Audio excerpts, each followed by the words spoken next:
Three-legged cats against Stack of Doom. Guys, I've been waiting for this one. I've really been waiting for this series. We have Tomb of the Spider Queen as our first map. We are now in the decider match in the last chance qualifier. So there will be two teams that advance from the last chance qualifier. And we have basically like two bracket parts, so to say. So this is the final, basically. This is the first final of the last chance qualifier. One team will advance, one team will drop out. So whoever loses here is out of the tournament. And the winner is going to advance to the playoffs. They didn't make it. All these teams went successful in their own groups, so now they have a chance here. Now, why I've been waiting for this? For a very simple reason. Stack of Doom, you look at them on paper and you're just like, holy hell, what a team. I mean, honestly, we have star power there. And they just got destroyed in their group. They dropped out. They landed in the loser's bracket early, then they dropped out of the group, and now they have to go through this.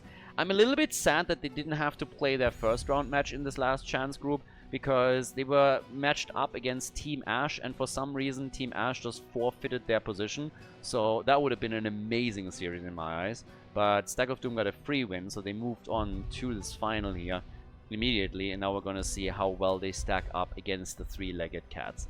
Now, this is a best of 5. We are at the Anniversary Cup. We're still determining the teams that go to the playoffs, as I've already pointed out. Prize money in total is north of 3,000 euros, and we have some pretty sick games here. So, yeah, this is going to be good. This should be a very entertaining one. Jojo, Rhaegar, and Urel have now been taken.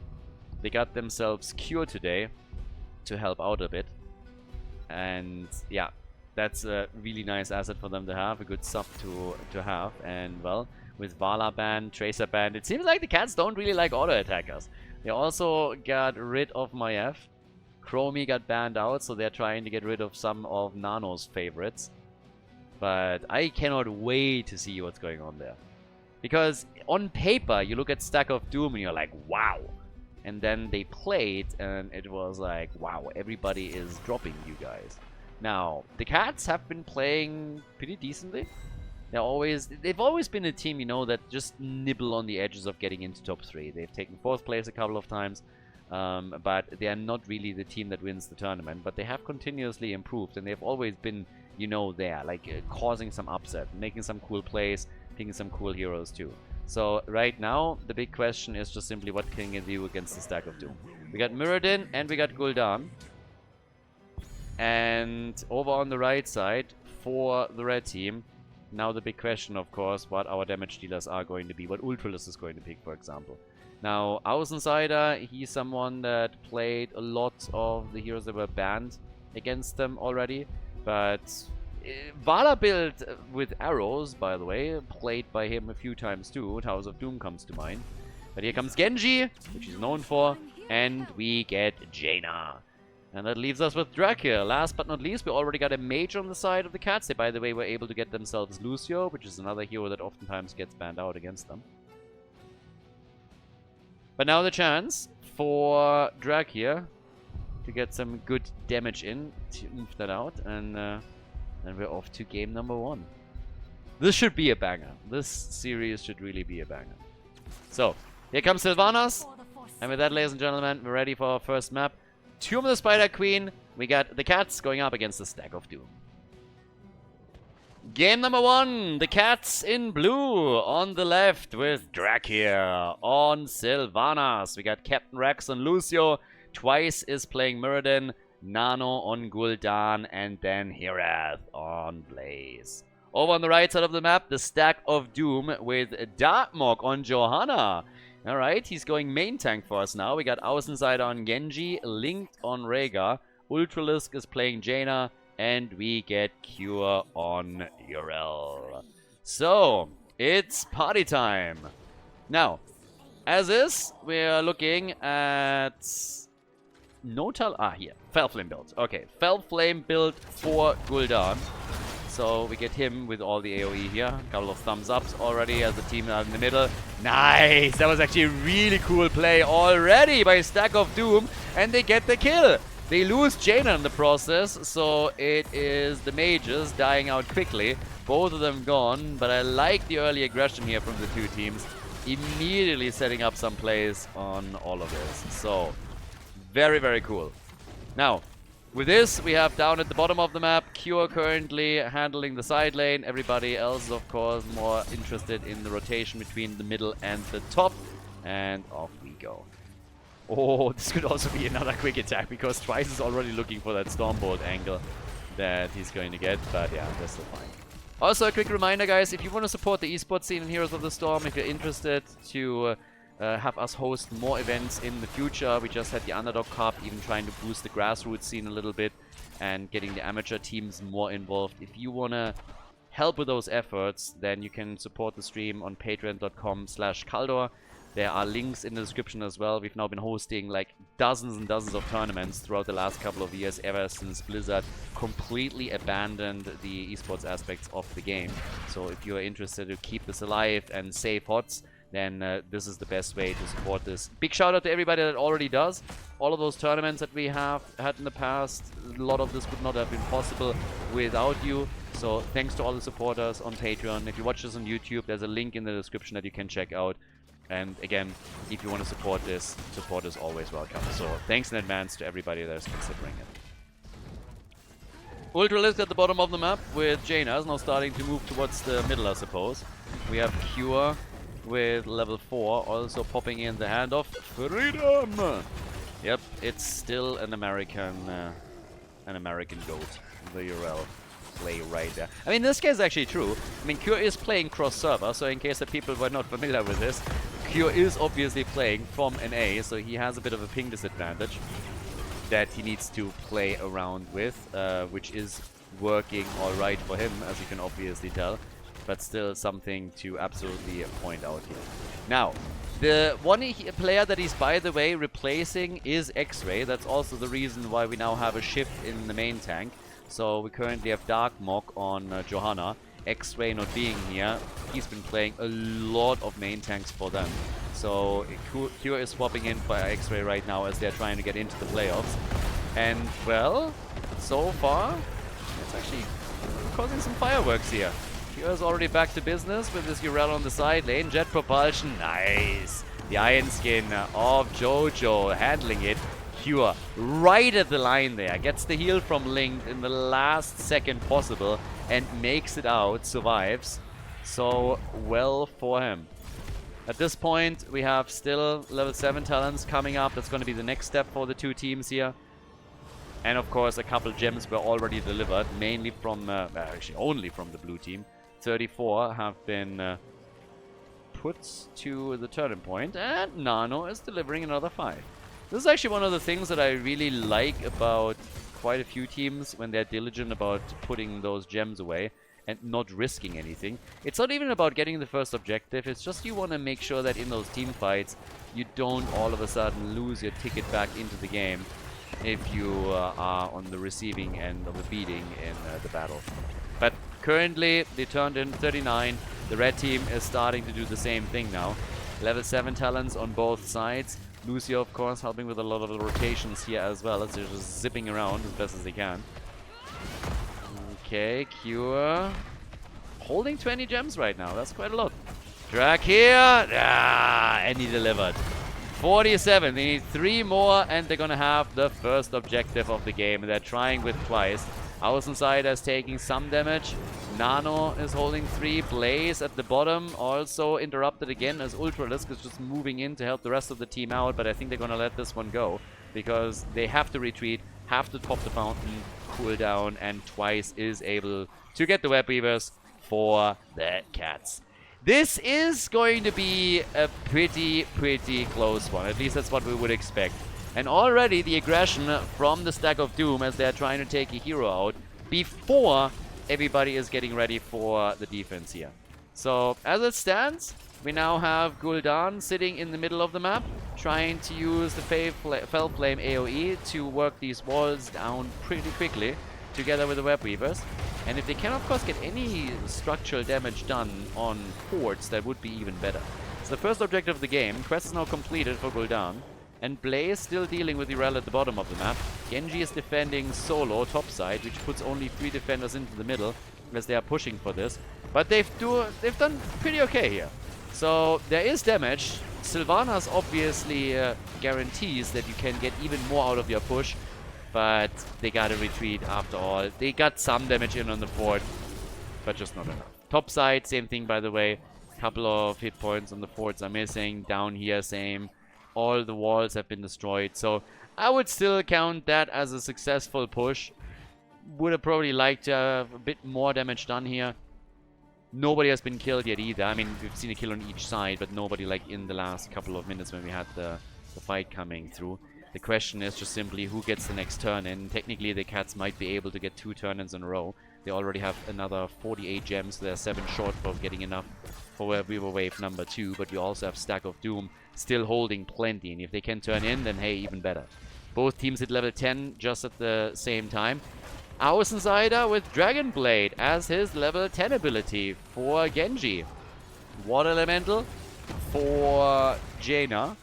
And for Lucio, we get the high 5. Okay, so 29 gems have already been delivered again by the Cats.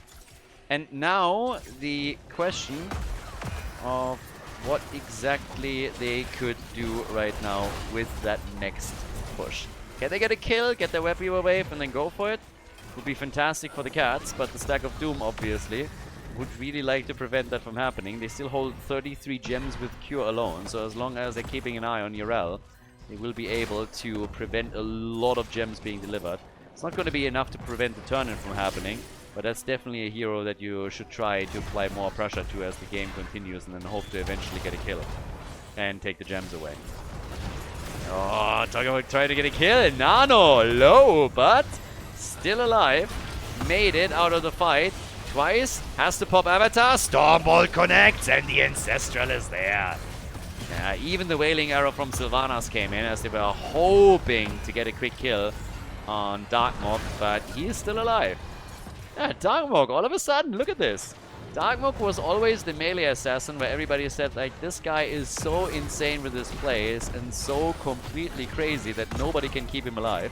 And now all of a sudden he's playing a main tank and he's still doing pretty alright here.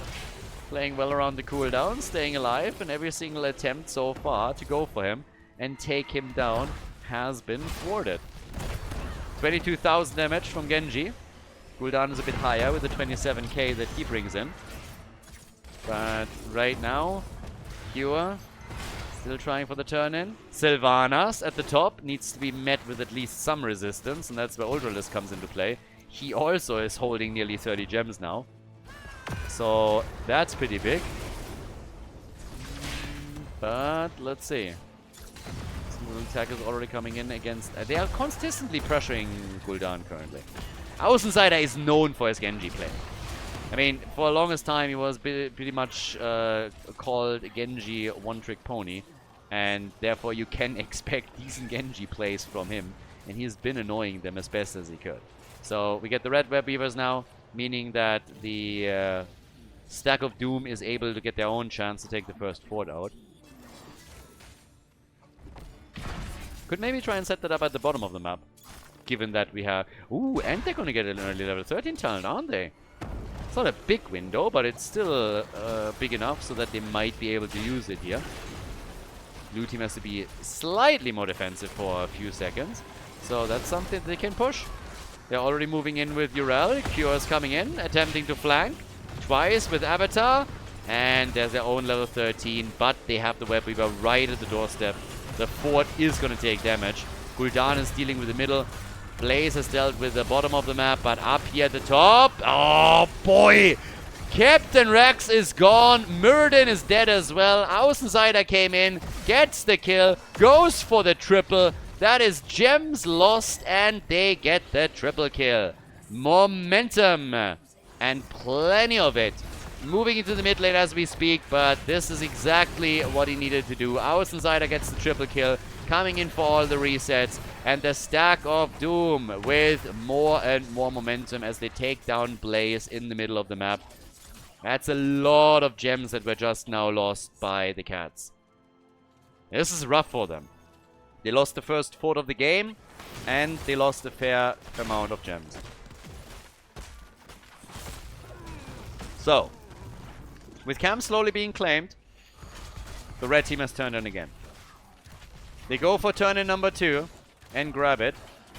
And by now, over on the right side, we got Linked, we got Außenseiter, and they're starting to push with camp plus web weavers. Now, the good news is that the cats have also taken the camp over on the left side.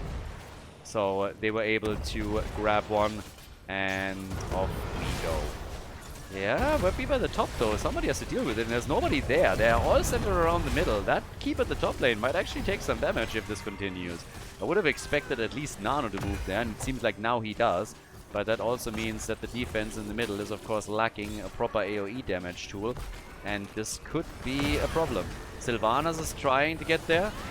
Nano with Gul'dan is defending the top lane, but this is going to eliminate the mid lane fort. So that is 2 forts now destroyed, and they could just wrap around towards the bottom of the map and destroy the third. Level 16 talents on top of that make it highly unlikely that the cats are moving in and look for a fight. And there is another turn-in possible for the Stack of Doom. They got enough gems for turn-in number 3 right there. So much momentum for the red team now. They have an enormous amount of momentum that they could now use to try and get those kills. So, yeah, Cure, Linked, they're all starting to do their thing here. We have all the way up towards the top lane, the attempted turn-in from the blue team, but that is being shut down now. And Darkmog is about to finish the next objective for them, to grab it, and there it is. Red team with Web Weaver wave number 3. 3 in a row, baby! Looking good.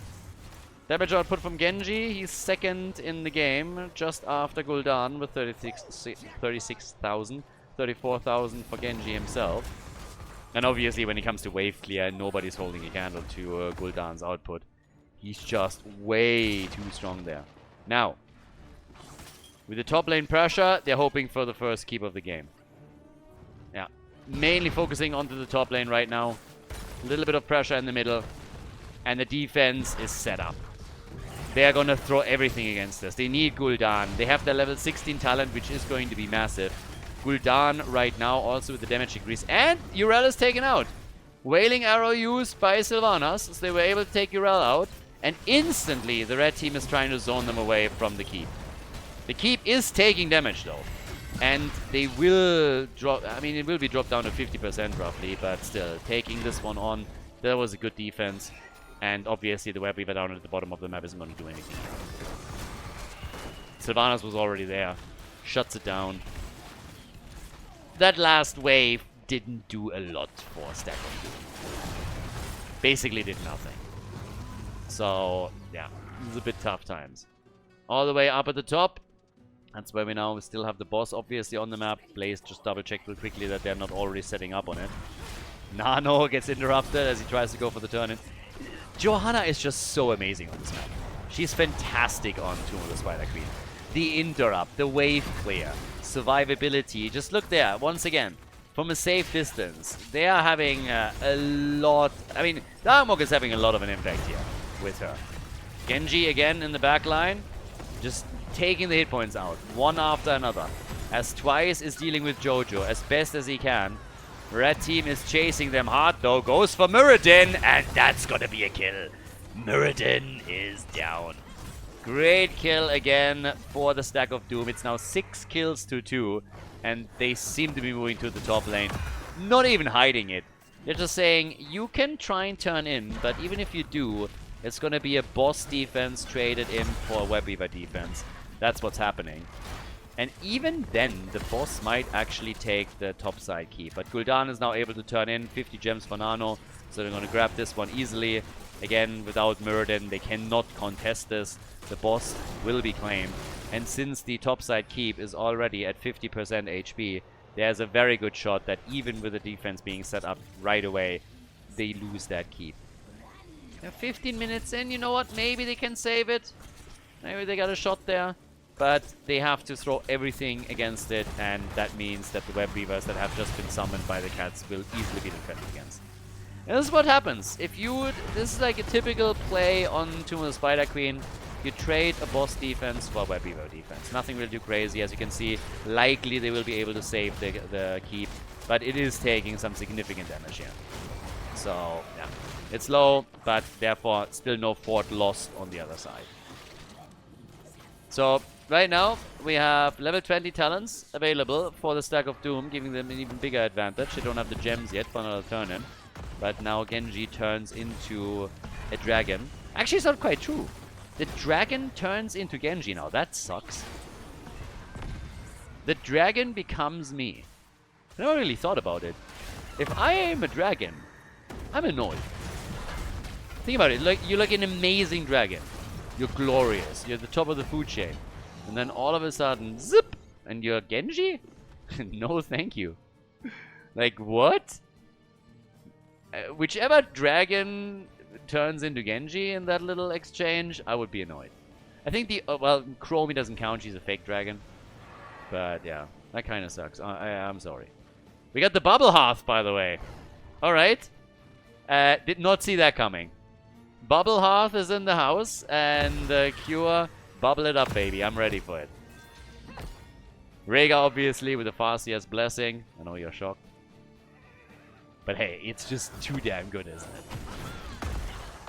I want to see some Bubble Hearths, though. I definitely do. So, gank up on Urel, please. I want to see that happen. They want the next Web Weaver wave. And the blue team is just sitting tight, waiting. They're like, we're not fighting against level 20 talents. We're going to take it easy. We're just going to sit here and wait for some minion waves to push in so that we can get our level 20. And then we fight. We probably have to defend, but hey, that's just what it is. So enough gems have now been collected by the Stack of Doom to get themselves another turn-in, which is going to be turn-in number 4 for them. Massively ahead in turn-ins compared to the opponent's team. So, yeah, off we go. Their power! Ooh, spiders! Dangerous! Ugh, icky! Well, there's a level 20 talent finally for them. Just in time. Just in time for the defense. So we got the Mix and Fire. We got Rewind. And we got Haunt. And Urel, team? Alright, Urel is dead. Urel is dead. Where was my Bubble Hearth? Cure, I am disappointed. Whoa, that dodge! That was neat. Holy macaroni. Guys, check that out. Check out the Blessed Shield here and the dodge that we saw from that. That was something. Whoa! The reflexes! That entire turn-in was a waste! That turn-in didn't do anything. Yeah, that was something. Not only did they get the kill against Urel, I guess the Wailing Arrow played a big role there from Sylvanas. But then also Sylvanas with the reaction time to dodge that Blessed Shield, that was sweet. So here's the turn-in attempt from the Cats. They got level 20 and they can technically get 2 turn-ins in a row. They're nearly there. With the next push, they're definitely going to pick up enough gems so that they can turn in once more. They are trying to bring this back. Yeah. We expected a banger for this series, and so far, it's delivering. So, yeah. Over here, we're already getting the next little attack from the red team. They hope, sorry, from the blue team. They hope to get a kill against their opponents quickly, yeah? But no. Genji! Yeah, that might be a problem for our Insider. They need the heal, they get the heal. Haunt is in! And damn, that ult was so good! Genji is gone. Genji is dead. Guys, the Stack of Doom is in trouble again. There we have it. The double kill against the red team. This is unbe-fucking-lievable. Seriously. This is insane. Stack of Doom is always... I mean, this team, how is this possible? In the late game, they're struggling again. They're not going to lose the game here, but now at the bottom of the map, that's the end of the fort at the bot lane. The keep at the top with the help of Sylvanas might now also fall. This is just bonkers. Look at the names on the red team, and they're struggling this hard. So, yeah, Urel is jumping back out. The keep is indeed gone. And it seems like they're going to try for the boss. Once that the Web Weaver is gone, they're going to try for the boss here. They're, by the way, intentionally not killing it earlier, just to buy themselves a little bit more time. But with 3 heroes trying to delay it, I don't think that's happening either. Rhaegar is now back in 3 seconds. But the boss is already down to 50% HP. I don't think they can buy enough time. Genji might arrive in time. He will. But Rhaegar is not going to be here. So, yeah, that's the boss claim. 21 minutes in, that's the boss that goes for the core. Middle of the map, by the way. Oh, no! Cure! No, not like this! Cure is dead again. That is the 3rd time that Urel has fallen now. They're trying to force this. Horrify against Genji, and he's gone. This is game. I cannot believe this is happening again. Blaze dies. Jaina is gone. Lucio falls. The boss is already on the core. It's an utter disaster. They're going for Gul'dan. Look at this. They're turning this into a graveyard. This is actually insane. Link got the kill there towards the end, but eats the Stormbolt now. And Muradin is just jumping after him time and time again, trying to get some Skullcracker connects. Another Stormbolt hits. He wants the kill, but of course, the boss is already taking the core down. This is insane. Stack of Doom was so far ahead. And this is it. This is the Cats taking the lead in the best of 5 series. It's wild. It's honestly wild. Well, Muradin is jumping in, gets a little bit more damage connected. Boss is low. Muradin goes down, but that is game.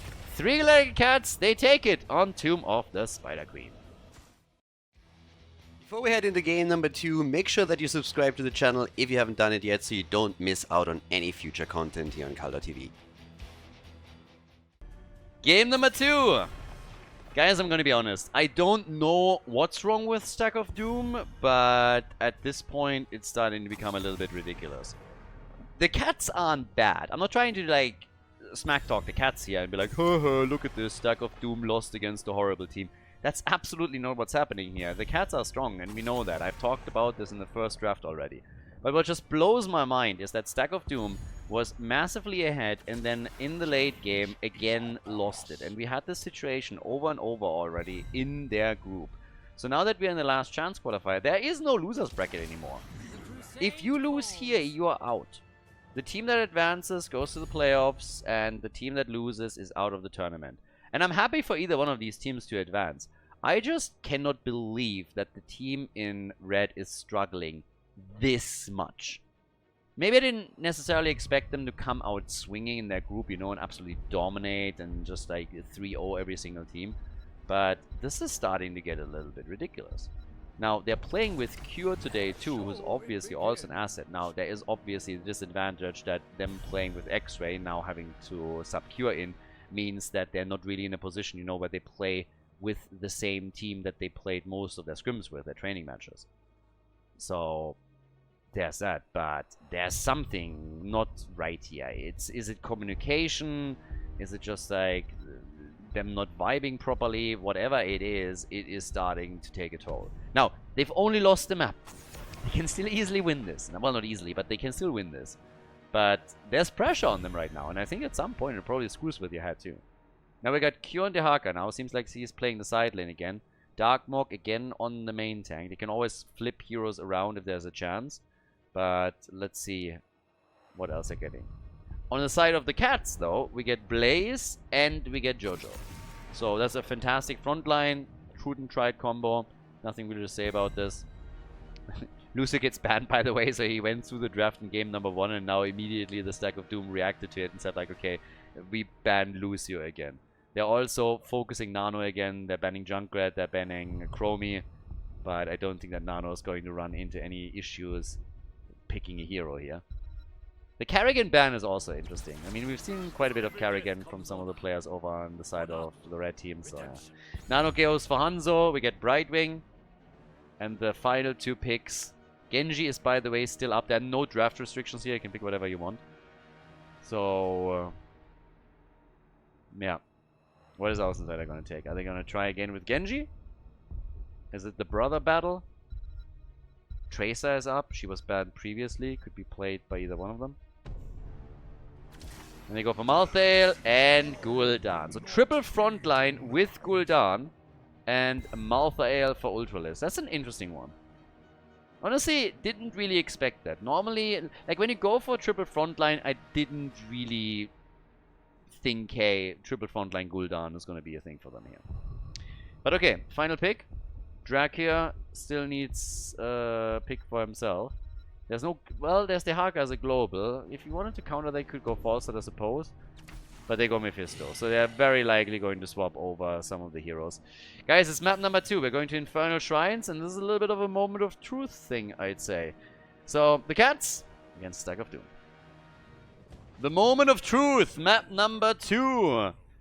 Is it the Stack of Suck? Or can the Doom Boys bring a point onto the board? The cats with Drak here on Hanzo. We got Captain Rex on Brightwing. Blaze is played by Heroes. We got Nano on Mephisto and Twice on Johanna. On the right side, Cure with the Haka. We got Linked on Deckard Cain, Außenseiter on Gul'dan, Darkmorg with Diablo and Ultralisk on Malthael. I have to admit that having Twice on the team is really something that always screws with me. You read that name and you immediately want to make horrible puns, and most of the time I can resist it. But in this case, he really didn't think twice about that Johanna pick. Gold! Right there. I need good Twice jokes.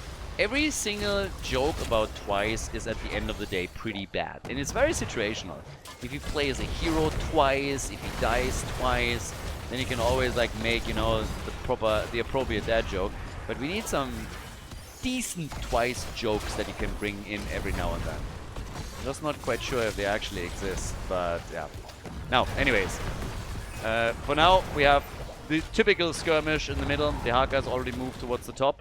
Gul'dan is happy with his Echoed Corruption build to try and get some additional stacks for himself, as far as it helps. And right now, we got simple geometry over here with the first couple of hits. Twice, Captain Rex, alright. And down towards the bottom, the camp, I guess, is going to Stack of Doom. They have their beefy lineup, and it seems like the red team, the blue team is not really willing to actually engage into this. And, yeah, force the issue here. We're talking about forcing the issue. The red team is starting to get a little bit aggressive. They're like, guys, we need to take the initiative.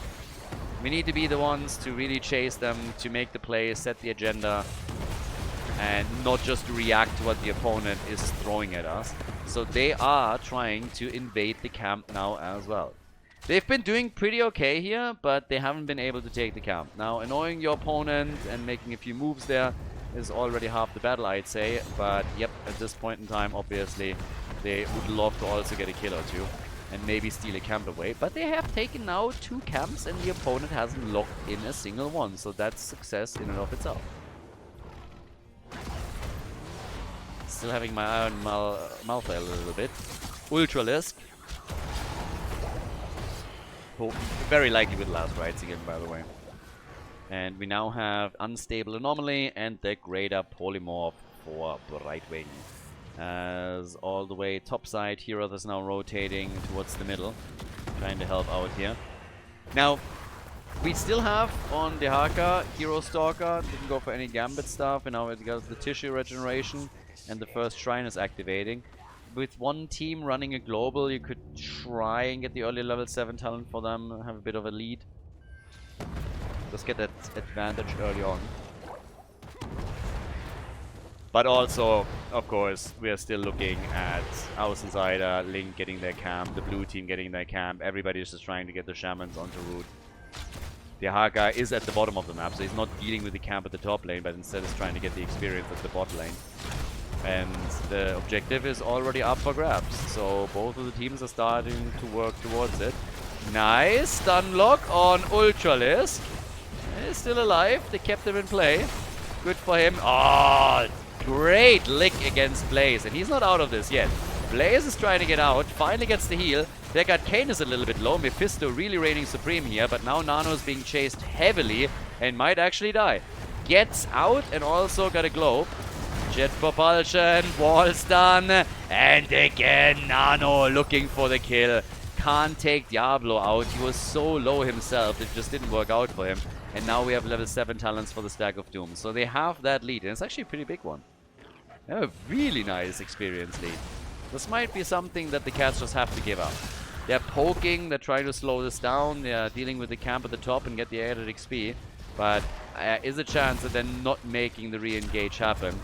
Still hoping to get level 7, and they will do, but it's too late to get the objective to the first Punisher. Only a Mortar Punisher, but it's still taken by the cats. So we're now 4.5 minutes into the game. So far we haven't seen anybody die yet. First objective is already in. And let's see how much damage it can do. Bait over the wall, obviously, as usual. Makes it a bit easier to defend. The opponent has to break through the wall first.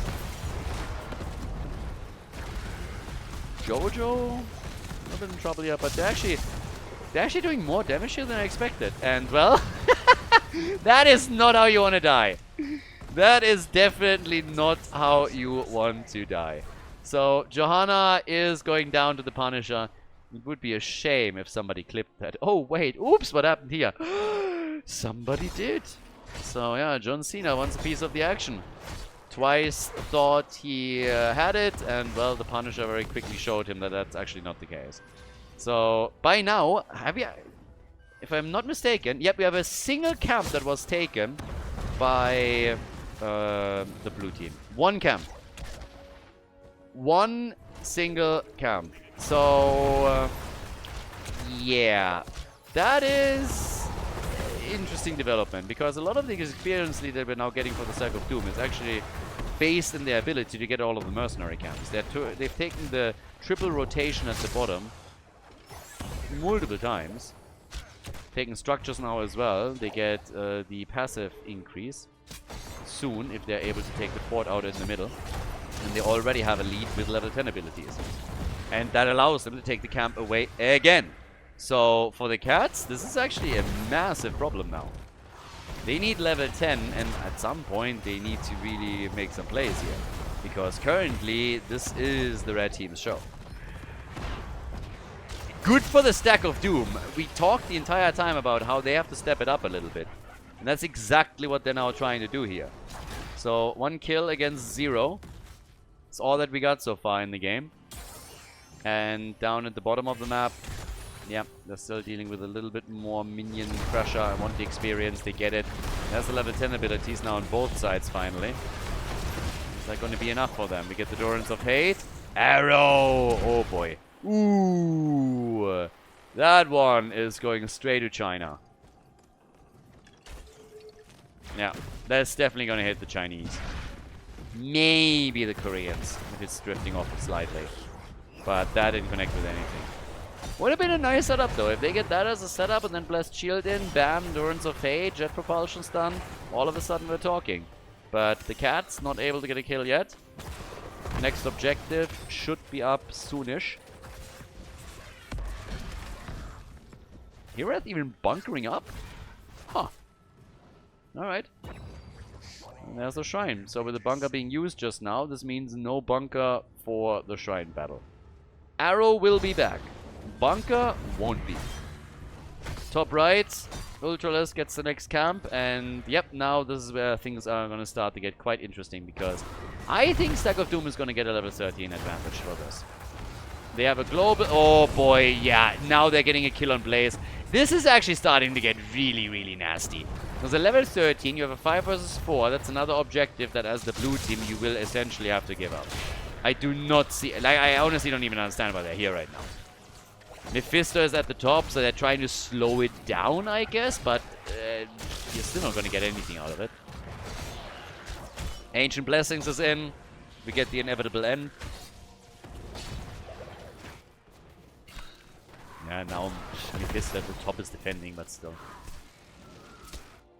Red team is ruling with an Iron Fist right now. They're getting an easy Frozen Punisher. And yeah, they have a level 13 talent advantage already, so there's nothing to be done about that. Objective is about to be clear. I mean, they're at 39, so they're trying to delay this a little bit more. But yeah, honestly, for a little bit, I was just like looking, okay, what else can they actually do? But there's only one camp at the bottom of the map that you could technically try and take. So, yeah. Still up, by the way. Yeah. So, with that, we now have the push coming in through here. Again, the jump. Against twice. Gets locked out. They have Horrify. I was just waiting for our Decider to get in a position where he can use his Horrify. But they decided against it. Now, this fort is going to fall, and they're already starting to move away from it. They're trying to go for a double fort play, moving towards the middle, claiming another camp too, which they just now do. So they've taken this camp, I believe, now 3 times, maybe even 4 times, and the Cats haven't taken it once. Cats are now on 13 talents against 13 talents, but if they really want to start winning something here, then they need Fornano to step it up big time and really unleash the damage. They need some of these combos to work. An arrow to connect and the follow-up with Blessed Shield, Endurance of Hate to come into play. It's basically a 1.5 level lead now for Stack of Doom, so they are knocking on level 16 talent soon. Blue team has to make a move at some point. You can't just sit tight the entire time and just do your thing. That's not how this works. So they have to make some move, and I don't see it right now. Because in half a level, 16 talents will be available for Stack of Doom. So if they really want to force something, then it has to be quickly. And it's not happening. 33 stacks also for Gul'dan, so it's not quite going to be on a completed quest when level 16 is ready for them. But close enough. Should be able to grab it in the next big shrine fight. Yep, and they're going to get level 16 talents now. And essentially what the Cats decided to do is that they're just going to sit here, grab the experience, lose their fort at the top, and just hope that after level 16 they win some team fights. Blaze with the jet propulsion, apparently he didn't realize that nobody was on the map because he's dead now. So that's Herath dying again. You can bunker up all you want, my friend, you're not going to make it. Or are you? Brightwing with the assist? Is Herath going to make it out? Brightwing is jumping away. Diablo still tries to catch Blaze. He needs that cooldown back. And nope, not happening. So, took a little bit longer, but he dies regardless. And that's the first stack also for Malthael. They might just be able to get that level 16 talent before the next shrine fight. I'm actually surprised. But this is good. I would love some fights on eye level between the two teams. Yeah, it feels like the Cats for the longest time now have just been sitting back and not really doing anything. But this is a lot of XP down at the bottom of the map that they can easily get. There's experience pushing in through the minions in the middle. So they're going to get level 16 for the next shrine fight. Good on them. Gul'dan, by the way, is now nearly done. He has his Ruinous Affliction on 16, but he is sitting at 37 stacks now. So, the Cats, it's not a kill-heavy game. Not by any means. We got 3 kills to 0. And here comes 16. So that's the moment where they have to make some moves. By the way, Mephisto is also not done with his quest yet. He's sitting on 34 on level 1. But, yeah. So, Dartmok already sitting at the side. We have a shrine spawning at the top lane this time. Look at the mercenary experience, by the way. Look at this. 4 times as much. More than 4 times. This is actually insane. I mean, this is actually bonkers. Think about how few mercenary camps the Cats actually got. I think all they got was 2 of the shaman camps. I think that's all that they were able to grab in this game. I don't think they have taken a single Khaldor camp. So, this is your chance. This is the one move, the one play, the one chance to turn this around. And they're gonna try. Dartmok gets attacked quickly. Yeah, Endurance of Hate in the back. Mephisto, big damage, not big enough yet. Diablo though, the Horrify and the Brightwing Fruitfly smacking continues. That's the second kill as Blaze falls, and I think this is really where we're just talking about lights out right now. I would be shocked if from here on the Stack of Doom doesn't take this. And I gotta say, I'm a bit impressed. That was a pretty nice... this was honestly an insanely well-controlled game from Stack of Doom from start to finish. Not a single kill just yet for the Cats. They open the walls up as Malthael is getting them another Punisher. I just don't see the blue team, even with Brightwing and Blaze coming back to rescue this. I don't see him pulling that off. And now the move into the middle, but they're half a level away from level 20. The keep is essentially gone, so they're obviously going to try and end the game here. Even more so if they get level 20 challenge with this push. Endurance of Fate is in, but there's the kill on Deckard. There's the kill on Diablo. All of a sudden, the double kill. Diablo had his soul stacks together. Good for him, but I guess this one is not going to end the game after all. I swear to God, if they lose the game now, if Stack of Doom now loses the game, then I'm going to rename them into the Stack of Sun. There is no way, right? There's no way. They haven't lost a fort. They're 1.5 levels ahead. They took a keep out already. There is absolutely no chance that the red team loses this one. Jet propulsion, nice. They're moving away here. Big hit, big arrow. Big kill, but look at that play. Horrify. Oh my god. It's a triple kill. Yep, and Blaze is gonna die as well. That was awesome. Look at the turnaround there. Using the choke point to an advantage. That was insane. Wow. Seriously, just wow. It was looking better and better for the Cats, especially when they got the kill on the Haka too. And then that triple kill happened. It's a quad kill with Blaze falling. But that was something. That was impressive. Gul'dan absolutely destroying them. Total murder. So, yeah, he's at 50,000 damage now. They try to get the keep in the middle. Should be able to pull that off. Gul'dan is an absolute menace here with what he brings in. So just a few cooldowns back. Well, maybe they can't. They might risk... I don't think they want to risk it. Yeah, Blessed Shield is still available, but they can't fight for it yet. They might get level 20 before the next fight. The Cats, they're... Oh, the tactical pause as well. Alright, alright. The Cats are going for all of the plays now. So at this point... We're still missing Blaze, but the Cats pausing the game here, and we'll see what they can do. Now, it is highly likely, with the defense at the bottom of the map, that the Cats are going to get a level 20 talent in time for the next objective. So, technically, they still have a chance here. Even if this keep should fall, they have a chance to go and slowly bring this back. But obviously, they would not only have to win a big team fight, they essentially would have to take the objective, which is a Frozen Punisher. We're now 16 minutes in, so a bit later in the game. And they have to take some of these structures out. There is a fort still standing at every single lane, and in most cases, the wall has barely been touched. So you gotta do something here. And in the middle, what the red team is now trying to do is take this keep, and they grab it. So the keep is out. They didn't lose anything, which means only a single keep is still standing at the bottom of the map. And of course, as has been the case throughout the entire game, the red team is stealing the mercenary camp again. 6,500 mercenary experience against 950. That's just crazy. It shows how dominant they've been on this map. So, yep, off we go. By now, we have all the way up towards the top. The next camp taken. Everybody is waiting for the objective, of course. The blue team is essentially dead, but nobody told them yet. That's kind of what's going on.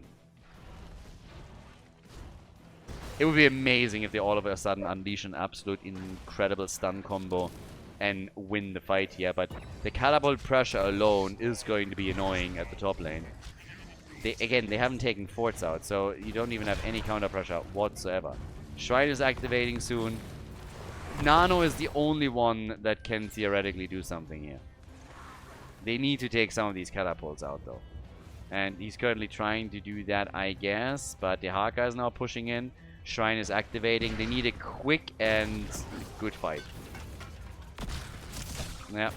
Again, he has his souls. Diablo, just in time. Perfect timing. Gets the souls just in the nick of time for the next big fight. The Haka is at the top. Frozen Punisher would be a huge win for the blue team if they can get it. The Haka comes in.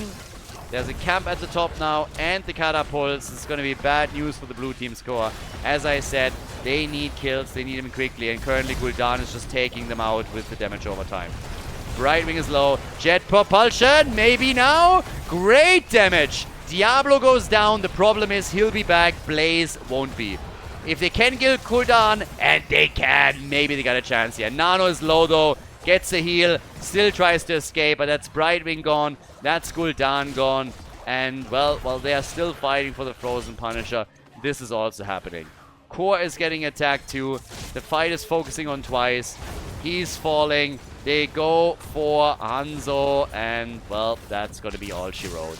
5-man team wipe. The entire blue team wiped off the map, and there's the point on the board for the Stack of Doom. They pull it off. They win Infernal Shrines. This one was long overdue. They really needed this W, and they take it on the second map of the Best of 5 series. Nicely done by the red team. GG, and well played.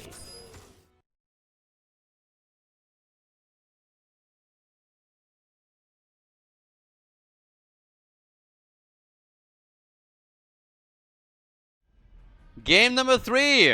Alright, I'm pretty happy that we have a point on the side of Stack of Doom. I honestly got worried. I already saw this one going down 3-0 or something. But we have a match on our hand. Stack of Doom looked way better in game number 2.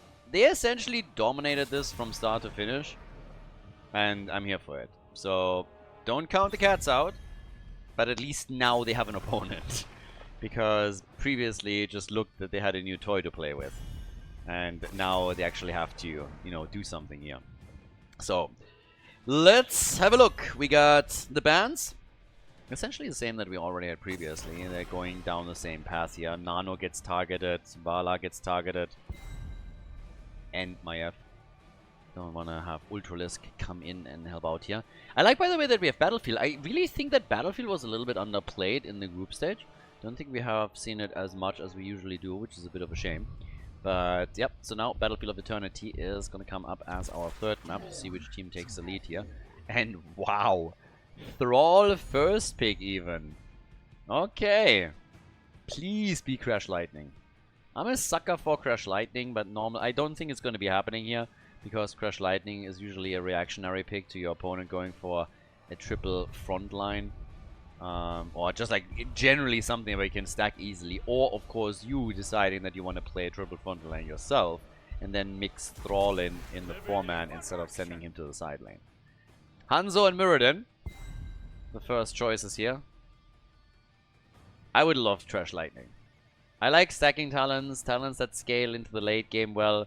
With Thrall, it's always a little bit of a weird one because you oftentimes find yourself in a situation where even in a halfway decent game you won't be able to complete the quest, and that's where the real power spike comes on. You build damage obviously already previously, but still. But yeah, so we got some Thrall action, and we get Li Ming resets and poke from afar, plus Anduin. Crybaby hasn't really been played a whole lot today. And this is also the first few matches that we have after the recent patch drop. This is the second best of 5 actually, in fact, after the patch has dropped. And we'll see at least some adjustments then. But, okay. Now, this is obviously a best of 5 series. They're already reiterated a couple of times. So now the question is which team is going to be able to take the 2-1 lead and work for their first match point. Inuburak gets banned. Yeah, I mean, at this point... Okay, so no engage through that from Twice. Muradin has already been banned out too, which is another hero that Twice obviously plays a lot. Genji against Außenseiter again. I like that there's so many just preference picks that are being banned out. It's not always just straight down the meta line, but oftentimes you just know what your opponent excels at and you're trying to remove that as quickly as you can.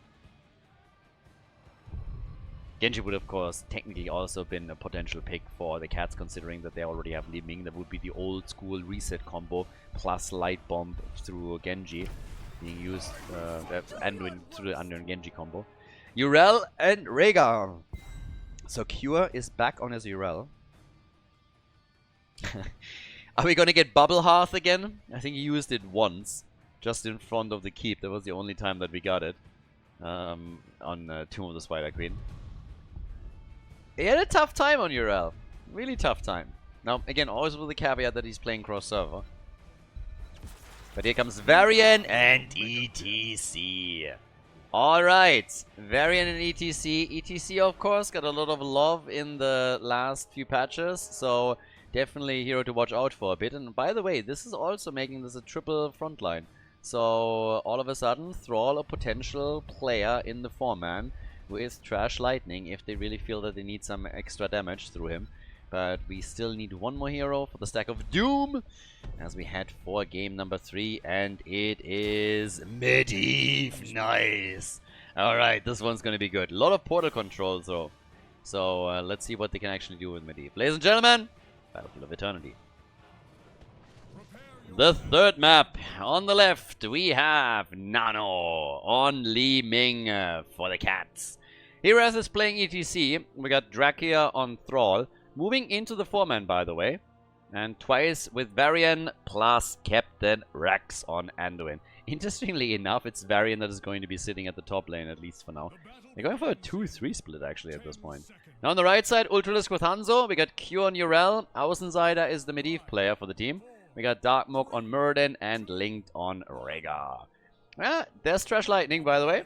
Nice, I like it. So we actually got it, as he is part of the bot lane that faces off against 3 heroes for now too. The interesting part actually is that Außenseiter is now playing Medivh, because I think most people, when they're seeing Medivh being picked by a team that Ultralisk is on, expect him to go for it. That's not the case here. On level 1 we got the guitar hero from ETC. And Draka is the one that has to stack Trash Lightning now. So, is he going to be able to get up to 30? That's the big question. You get damage output before, but 30 is the real power spike. Because that is where you're finally going to be able to just YOLO them out wherever you want, and you always are guaranteed to get hero connects if any are around. So that's what you want there.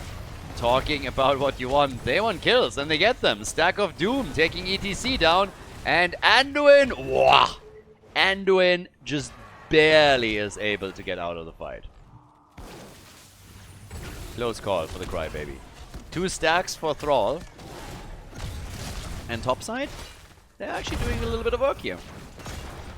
Urel is still trying to stop them. Also eats a lot of the shots of Li Ming to prevent them from hitting the structures. But that 2-3 split for now is actually working for them.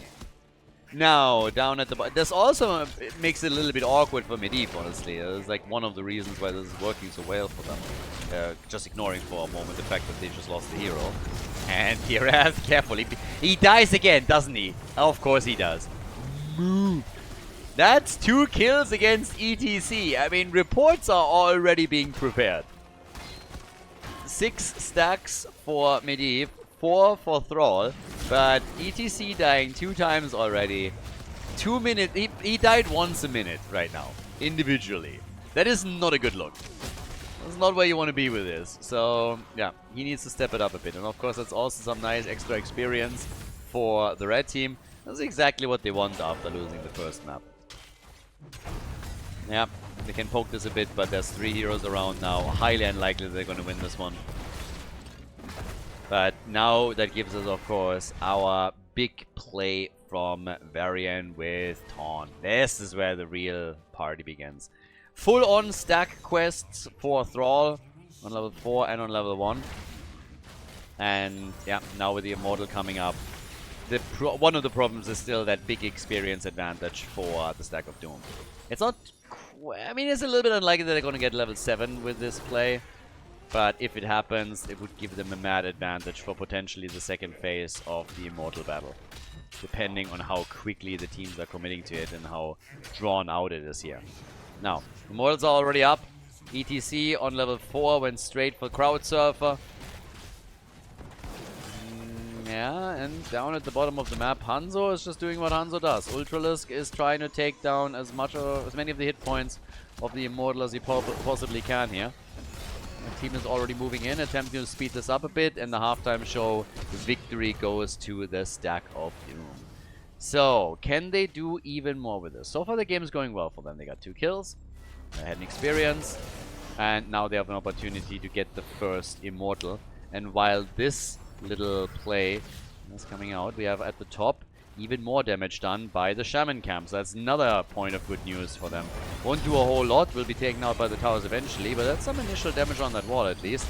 Over here though, Immortal is about to be claimed, and that is still a pretty solid shield. Yeah, that's 6,000 hit points on the shield.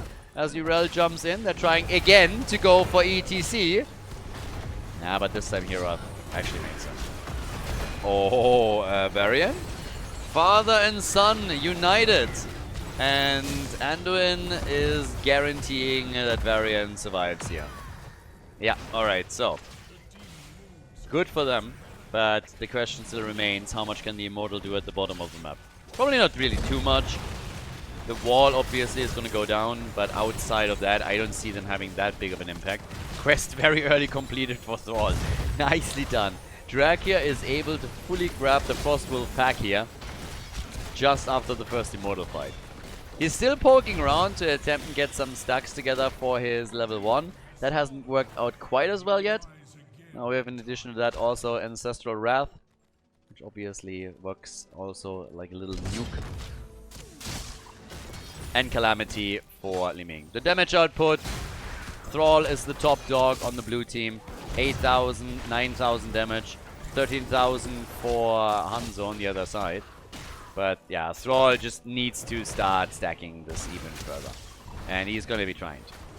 So yeah, 27 stacks for Medivh. Außenseiter is doing pretty okay here. If he is able to complete this, even better for the team. So yeah, Twice still getting attacked. He's able to make his way back out. All the way up at the top. Oh, we now have Hirath still getting attacked once again. Cure. A little bit low on everything. Yeah, but ETC is still fine. Is able to push him back even further. Thrall, on the other hand, is not getting any stacks together right now. He's been sitting on 6 for a long time. Medivh just flying around in the air is obviously another problem. There's your chance to get at least 1. And he does. Hitting 7. They can't go for Murden. Nice move by ETC as he comes in from the side. Still trying to isolate one of the heroes. Not able to pull that off properly. And now they're again low in mana and have to retreat as Cure jumps in, gets stunned out, receives a shield from Medivh right away. Cure on the move back, and Medivh completes this quest. Job well done by Außenseiter. 6 minutes and 15 seconds in, and the baseline quest for Medivh is completed. They also take the mercenary camp. They are by now a level ahead, and they are about to hit level 10 just for the objective. So things are looking really good for the red team. The Stack of Doom is finally being a bit more aggressive with this and are seeing a bit of headway. So yeah, good news for them. So, what else? What else can they actually pull off? Down at the bottom of the map, Hirath soloing that wave. Still trying to get the experience for them, but I don't think they're going to get it in time for the objective. Stack of Doom is just too far ahead now. Halftime Shoulder is already won. There's more than half a level to soak before you get heroics. So yeah, they steal the camp away. You know they have plenty of time for both. And they will have a massive, massive Immortal shield. Yep, that's a lot of bad news for the Cats. They haven't lost the fort yet, but I think this is going to change very quickly once this Immortal is unleashed. 10 stacks for Thrall. A little bit more successful here. I think it's going to be enough now. Sundering into a nice mosh pit would be pretty sweet. I would actually like that. Imagine that for just a second. Good Sundering. It's like bam. 3 heroes, 4 heroes. Switched over to the side. ETC with a slide and a mosh. That would be huge. Money pick style here for Hirath. Damage output. Li Ming has actually taken over. Everybody's just sitting down at the bottom of the map. That ley line went nowhere though. So Außenseiter is trying to set up a play with a ley line. Can't connect it. And now they just have to shield the Immortal as best as they can so they can take out the first fort of the game. Bottom fort has also taken some damage. But yep, this is where we go. Again for Cure. And there's the kill. Cure goes down. Never had the chance to use his ult. Hammered the button probably, but that didn't work out for them. Too many stuns coming in. And some really nice work there also with Thrall's Sundering. Just using that at the perfect moment in time. And Cure just couldn't hit his R button, as it seems. Or at least it didn't connect in time. They still lost the fort though. So that doesn't change. The fort is gone. But at least they prevented anything else from being taken. But another problem obviously is the continuing dominance of the Stack of Doom when it comes to mercenaries. We had it in game number 2, which was obviously nearly a clean sweep for Stack of Doom. They played a fantastic game there. But now when you look over at the mercenary experience in game number 3, paints a similar picture. It's not quite as bad as on the second map, but still. There's a bit of a trend here that when it comes to controlling mercenaries and the macro aspects, the Stack of Doom is just doing a better job right now. Medivh is, as usual, just cheating and getting some vision on everything. Yep, but the next camp is already taken. Top side, I think Cure is going to be fine here. Yeah, a little more damage, but he can easily jump out. Didn't have to use his ult or anything. That would be a pretty big cooldown to burn in a situation like this, of course. Now, level 13 talents already. And on this case, half level advantage. Can still try and use that. The Enduring Will here. And they are defending well. They're zoning them out, trying to buy themselves a little bit more time to get their own level 13 talents. And it's not that big of a power spike, but what I really like is how the blue team, well, how the red team is denying the blue team a lot of stacks on Thrall. Thrall is doing what he can, but he's only sitting at 11 stacks, and we're already, well, 11 minutes into the game, basically. So that means you get roughly a stack per minute. It's not quite as bad, but this would have to be a very long game for him to actually complete it. He needs to pick up the pace a lot if he wants to change that. Some prolonged fights over the Immortal would of course help too. TC looking for an angle as well. Found it just yet. 12 stacks currently for Thrall. Ah, Rhaegar with a self-ancestral. Even the light bomb came out here. They haven't been able to do anything with it. So yeah, ETC. Sundering full on into empty space. Yep, that was a zoning Sunder. Zoning, Sundering from Thrall, and yeah, they get Li Ming stunned by the Immortal, and then Muradin says thank you very much, I'm gonna take this as a layup. Gets the Stormbolt connected, and now they're starting to chase everything down. Nano is already in trouble, is able to get away. They're all able to get away, but close call regardless. Have to of course mana up, as we have at least Rhaegar, sorry, Anduin in some trouble. Rhaegar is the one that kills him. Rhaegar came in for a bite and said like, yummy. Yeah, so that is the end of Anduin, and that's the third kill for them. Anduin has not been killed for the first time, but that's 3 kills to 1. And it looks like it's going to be another objective for the Stack of Doom. Detecting a bit of a trend here. Maybe game number 1 wasn't quite theirs, but the Stack of Doom is doing a ton of damage right now. They are absolutely crushing it. They are dominating a lot of the fights here, even when they last a little bit longer and there's no immediate winner. You look at just what happens around the objective, and every single time when the dust settles, it seems like the Immortal is in the hands of the red team. So this is a big chance to take another fort out at the bottom of the map. Thrall, as we said previously, is struggling to get stacks for his level 1 talent. He's currently still on 26,000 damage. But they need more. They need more from him here. Everybody's already splitting over. EDC is now sitting at the top lane. Urel, his counterpart.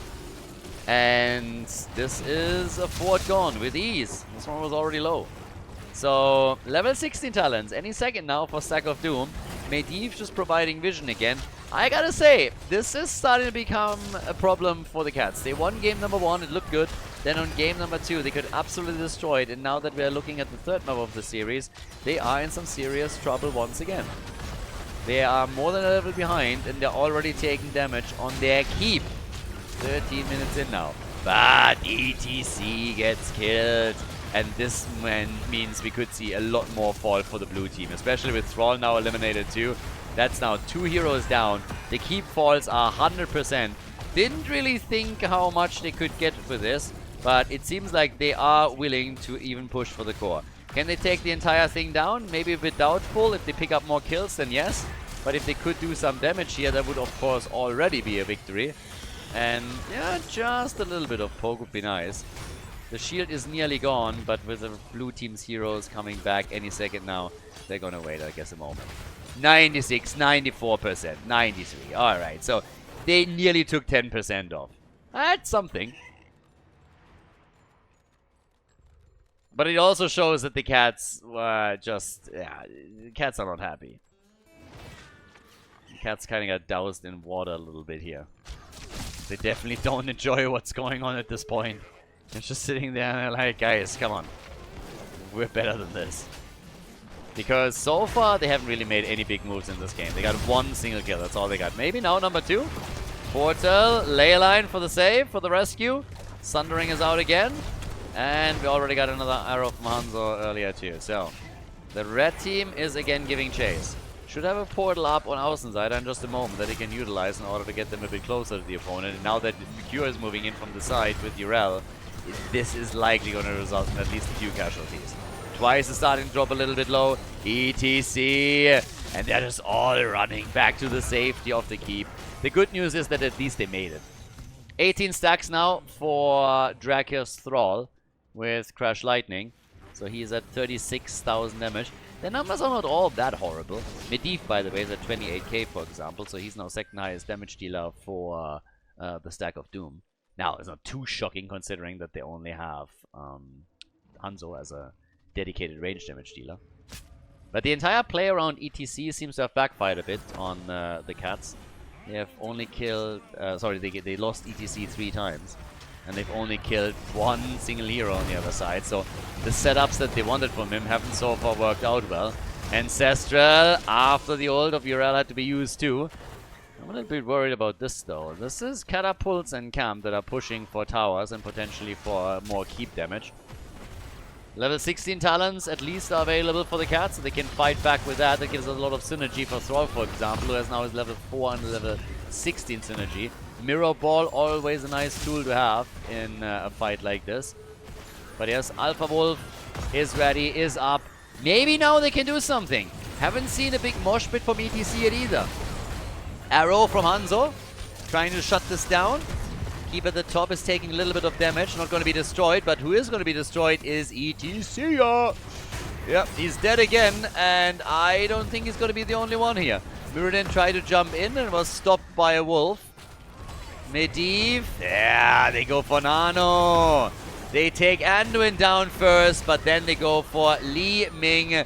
Nano is low, still trying to get away here. Rhaegar wants the bite. Varian has already fallen. Father and son are now united in death, and Rhaegar gets outplayed by Li Ming. Get wrecked. Nicely done. Well played by Nano, but he is still going to fall. I mean, eventually. It's gonna take maybe... What the hell? Nano, honestly, Juke Master 2000 right there. Gotta give them some credit for that. But the end, or the outcome was basically inevitable. So, the topside keep has nearly been taken out. The keep at the bottom obviously destroyed earlier. If they take this Immortal, then I think the core is gone. Because that keep at the top lane is going to fall apart before the Immortal even arrives. And unless the cats are able to force a fight before the Immortal is even on the lane, or just past it and more or less wipe the Stack of Doom, they don't stand a chance there. And to make matters worse, the red team is now trying to also tee up the next camp, claim this one as well, to make this push even harder. Now, that's something that the blue team sniffed out, so the cats kind of realize what's happening, and they're going right away for the Immortal. Außenseiter, on the other hand, is able to easily move in and claims it. So, yeah, they take the objective. And this is the moment of truth. Blue team needs to be mega aggressive. I don't think they can just simply defend here. Level 20 talents against them, but they get the kill. What? Außenseiter is gone. Außenseiter's gone. There's the mosh pit. ETC is dead again. Boy, they like burgers. They want that beef, and they're getting it. I think it was kill number 6 against ETC. 5 or 6. Something along those lines. 25 stacks for Thrall. He's currently at 57,000 damage. But yeah, it's this. I don't think they can save this, right? Well, maybe with Medivh gone. It's a 4 versus 4. Can they actually fight for another objective? Do they have enough here? Li Ming gets attacked. It's a bit low. Immortal is already on the core. Q is now moving in. This doesn't. No. This is gonna be it. The lead in the series for the Stack of Doom, ladies and gentlemen. They pull it off. They win on Battlefield of Eternity. It is match point for the red team in this best of 5 series. Nicely done, GG, and well played.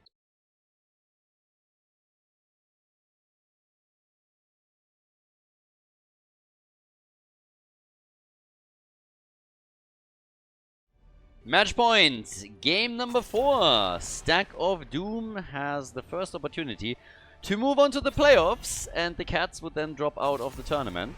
So, well, let's see if the red team can pull that off again. It was actually a really nice match by them on Battlefield of Eternity. Ooh, Blaze getting banned, okay. That is a pretty interesting ban. Okay, Blaze gets banned. That means they leave Vala open, for example. Chromie gets taken away, which means Vala is now a potential pick also for the Cats. But they go to Haka, and now the question, of course, immediately becomes, is Stack of Doom going for Vala?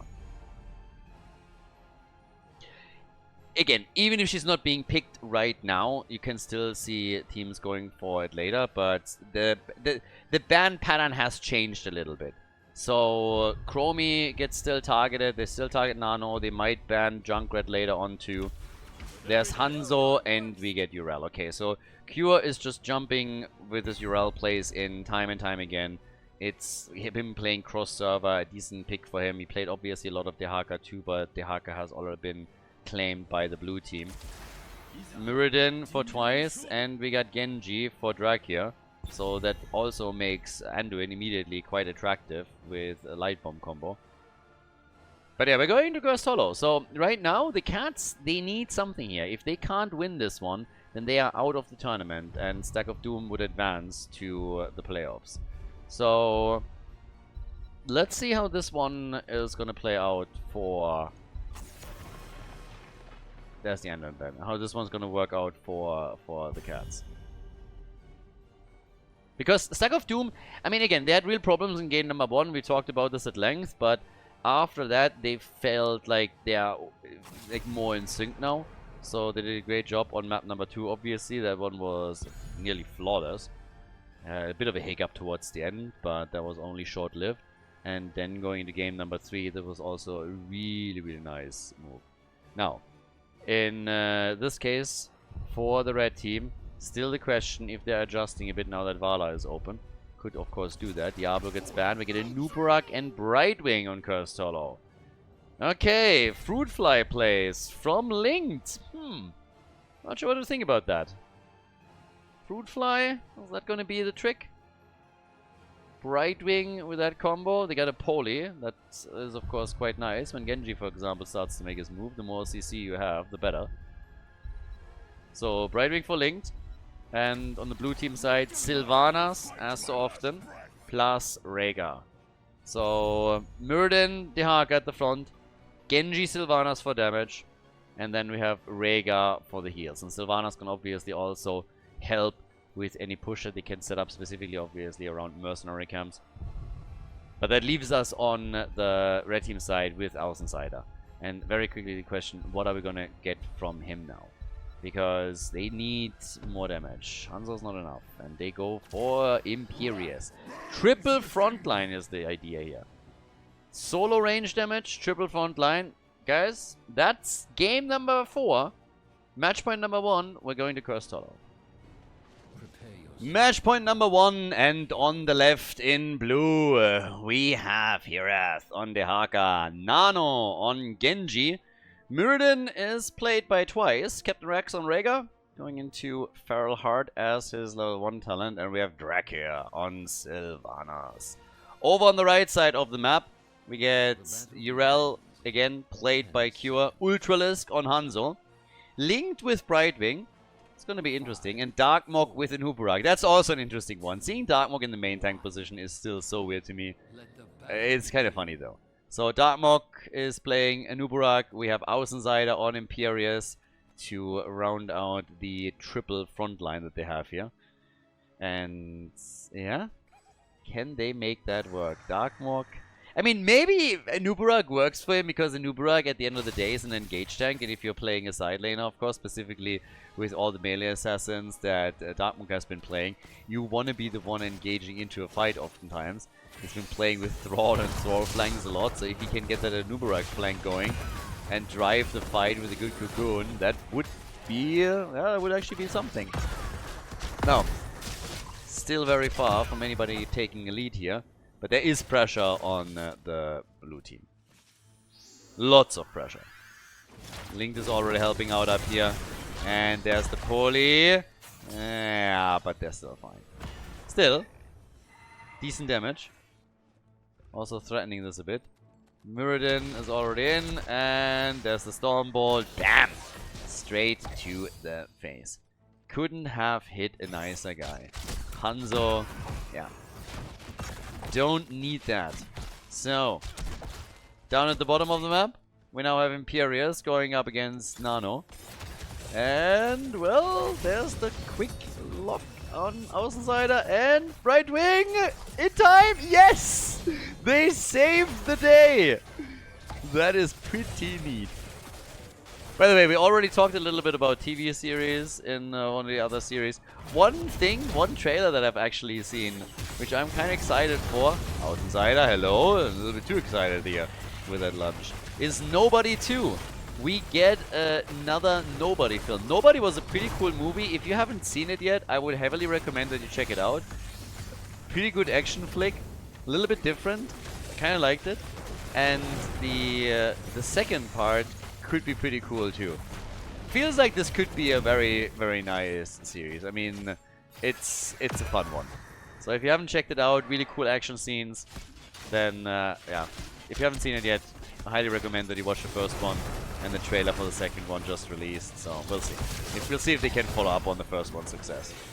They could definitely follow up here on the damage that was dished out initially with Hanzo unleashing another volley, and that kills Genji. So brotherly love once more.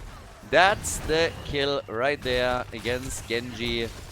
And that's first blood in the game. Tribute is up too, but obviously they have the camp up in the middle. So that's a huge opportunity to get some damage in, and they nearly got a kill in too. They got a kill in! Okay, so that is Rhaegar gone. I was thinking Muradin might also fall, but that's 2 kills to 0 now. Guys, Stack of Doom is actually starting to do well. Team. That is not them doing well, that is them all of a sudden crushing it. That early game, currently they're going through the cats like hot butter through cheese. So, the cats need to really pay. I mean, honestly, if you're behind already in the series and then this happens, you need to step it up, and you need to step it up quickly. We're not on level 10 yet, dynamic is still going to change, but they're trapping so many of them here. Muradin is essentially perma-stunned at this point, makes it out, but twice just received the beating, and will have a tough time defending here too. So that's now 1 tower down, and they've done so much already. It's more than a half level lead. The first. Oh, hello, Muradin. It just continues, doesn't it?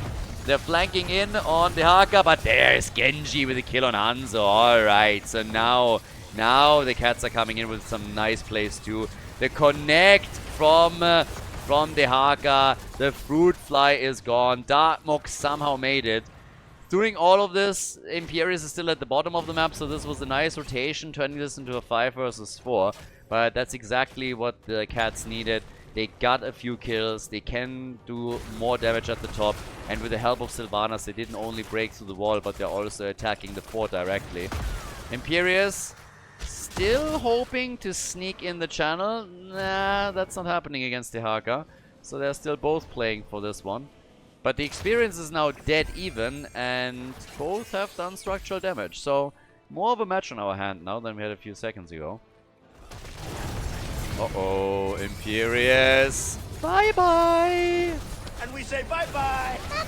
Or do we? House Insider? Yep, he's gone. And he's not the only one. Brightwing is dead as well.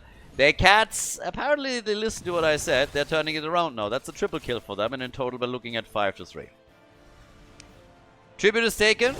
Bosses are up. They're immediately going for theirs.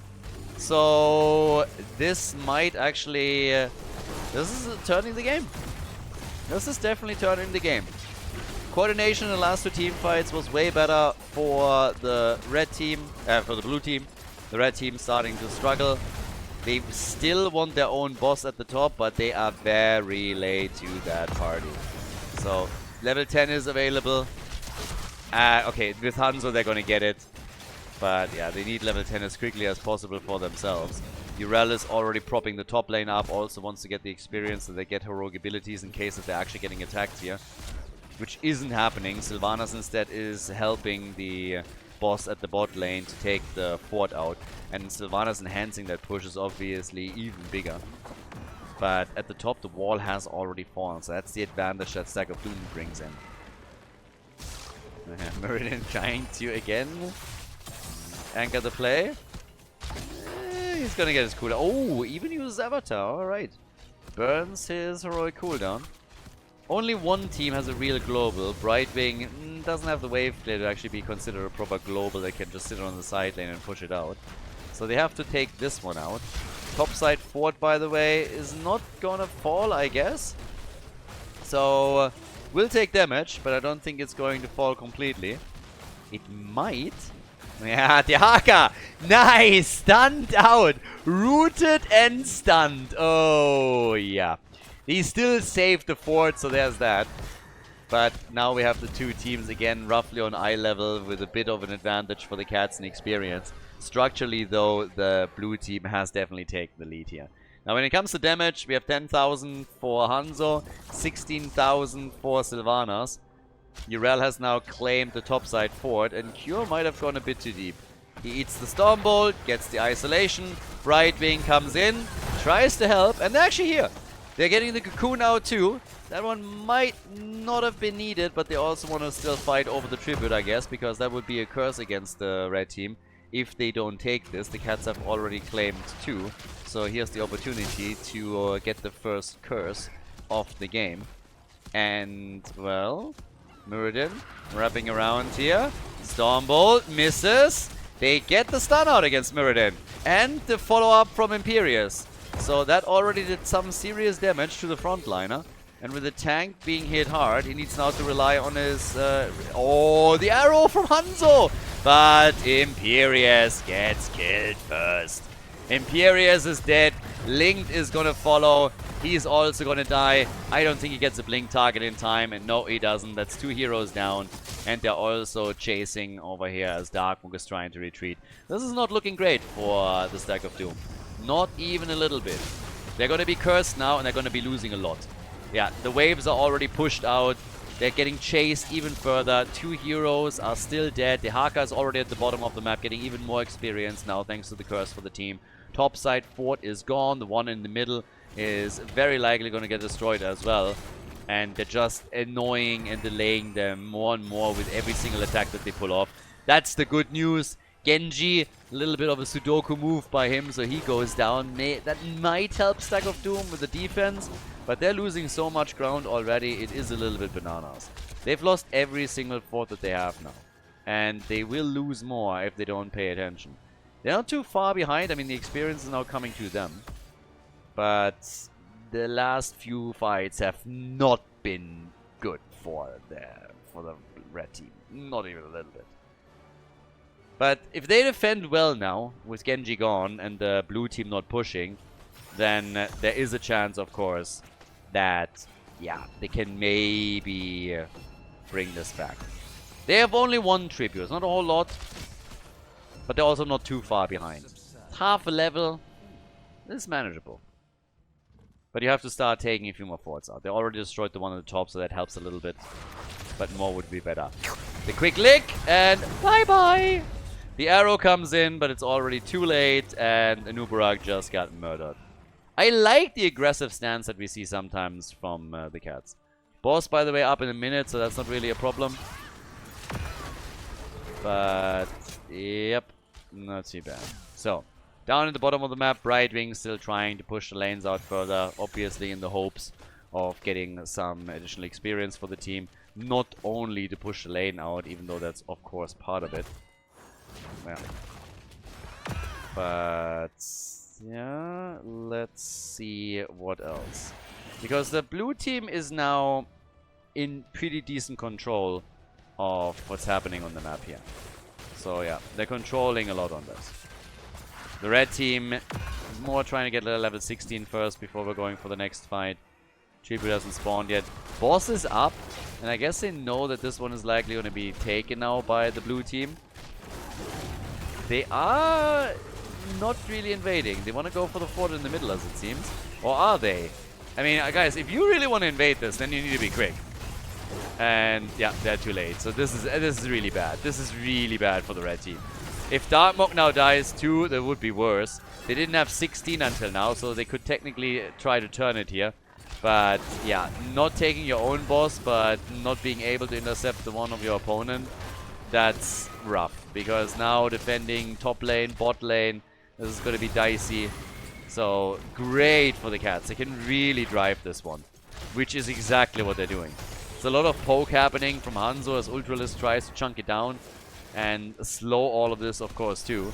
But the fact alone that they haven't taken their own boss is a problem. They also need to send somebody to the top lane, because there are siege giants here, and they will break through that wall too. For the blue team, it mainly means that we're gonna get a free tribute for them. I don't think that they're necessarily gonna make a play for the boss. Cure? Okay, already jumping out. If he gets licked and isolated, that would be a nightmare for them. But down at the bottom of the map, Catapult is going to do some damage. It's not going to be a whole lot. The minion wave is there. But this is a tricky one. Stack of Doom, if they really want to do something, they have to start winning fights here. And they need to start to do that quickly. They take the camp, so they have at least taken that. That helps them a little bit.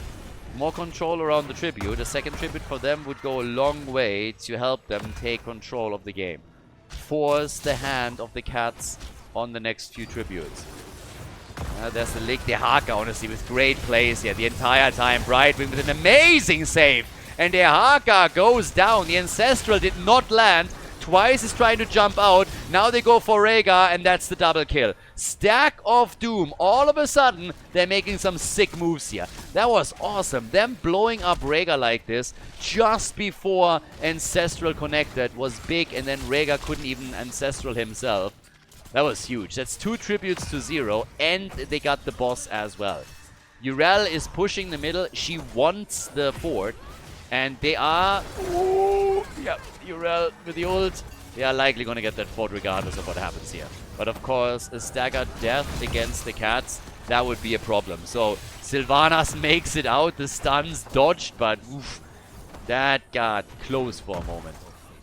Genji is jumping away too. They still want to steal the camp away. The tribute is spawning in 25 seconds. They're already taking the mercenary camp here.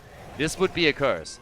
And this is a really shitty timing, because they have to deal with the boss at the top, but they also want to take the tribute. Unless, of course, they accept that they're going to be cursed. Then the question remains, how much damage will Stack of Doom be able to do with a curse? The bottom fort would fall 100%, but what else? Can you take a keep out? I mean, taking the forts out would be big, but still. They're already trying to take this quickly, and they do. Link takes it, so there's the curse, right here. Yeah. You don't tell me to be silent, hello? Say hello to your sister for me. Yeah, there we go. That's more like it. Now, 8 kills to 6. Experience is starting to be even. Here's the opportunity. Here's the big chance now. For Stack of Doom to try and turn this a bit. The Haka is pushing the top lane out, making sure that they're not having a problem there. They want the XP. They also want to take one of the keeps out. They have 30 more seconds in order to try and pull this one off. Yrel is sitting at the sides here. They get decent damage in right now. But is it gonna be enough? If not, then all they accomplished with that curse was the fort at the bot lane. I mean, to be fair, they have to keep now down to 50% of its HP. But the level 20 on the other side is a problem potentially. I think they have to fall back here. Level 20 is going to hit any second. It's just too much of a risk. Stormbolt connects again. They hope to get the Storm Talent. So, yeah, they can't take the keep out, but they've really prepped it well. I think this is probably, given the situation, the best that they could really hope for. If the timing would have been a bit different on the curse, then maybe. But here's level 20. And, yeah, Hanzo barely makes it. Was Hearthing. Taking this is also a risk. I honestly, like, this is... You need to see that coming from a mile away. This is the only camp that is here right now. By the way, this keep is nearly falling. The keep got nearly destroyed by the minions alone. And now the blue team is trying to push the bottom of the map because they are saying like, hey, when you don't have a level 20 talent, we're going to go and take the keep out. We got Sylvanas. Urel is trying to get the experience at the top lane so that they get their own storm talents. Yeah, they poke it low, but they can't quite claim it. So now both of the teams don't have a tribute. Both of the teams are going to be at level 20. And both of the teams have a weak bot lane. This will be interesting. Impervious is in. Seraphim. Bullseye. Stormbolt and Lick both miss. I like these little traps by the cats. I really like them. That was a nice one. Boss is up too. Oh boy. This could all end on the boss. There's the ult against the Nubara. Cocoon on Genji. They go for twice. They go for Genji. The arrow missing completely. That would have been a big connect. And now it's the end of the Fruit Fly. And Nubarak is dead too. This is bad news for the Stack of Doom. We might go to game number 5 on this one. Imperius tries to deliver. Hanzo is done. Imperius is about to die as well. This should be the end of it. With only Urel surviving, there is just no stopping them. They're going to go through that bot lane, melt the keep, and go straight for the core. Seems like we're going the distance on this one. The Stack of Doom has taken the lead in the series, but the Cats have thrown everything against them. Desperate to force that 5th map. They don't want to drop out of the tournament. They want to have a chance to go to the playoffs. And this play here essentially saves them that chance. They take Urel out as well. It's a full 5-man team wipe at this point. And this brings us to a final map between the Cats and the Stack of Doom, essentially reducing the series to a best of 1. Cursed Hollow is taken by the Cats. Nicely done. GG and well played.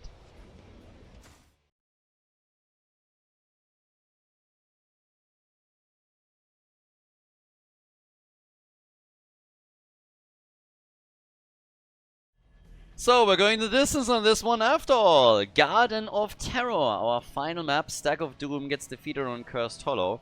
And that brings us to Gardens. So, map choice by the Cats. The losing team in pretty much any tournament always has a choice. They can either go for first pick, first ban on the next game, or they can decide which map is being played. And as you can see here, Stack of Doom has obviously decided that they want to have first pick, first ban. So the map was chosen by the Cats. And they want to play this one out on Garden. Are the bans now getting affected as well? That's of course the big question. Maiev doesn't change. They want to make sure that Ultralis does not play with Maiev here and absolutely destroy them. Lucio and Chromie, no changes here either. Now the only question is really, is again Vala being banned as she was in 3 out of the 4 games? Or are they going to let her slide and just go like, yeah, whatever. So, I feel like this is the one where they're really debating what they should do.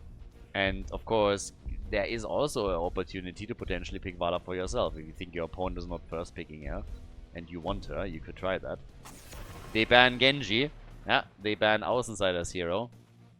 He had a huge impact. I mean, again, for a long time, he was basically he was basically like said to be a total one-trick pony on Genji, and he performed extremely well with Genji when picked, so it doesn't come as a shock that they're now deciding that they are going to ban Genji out instead.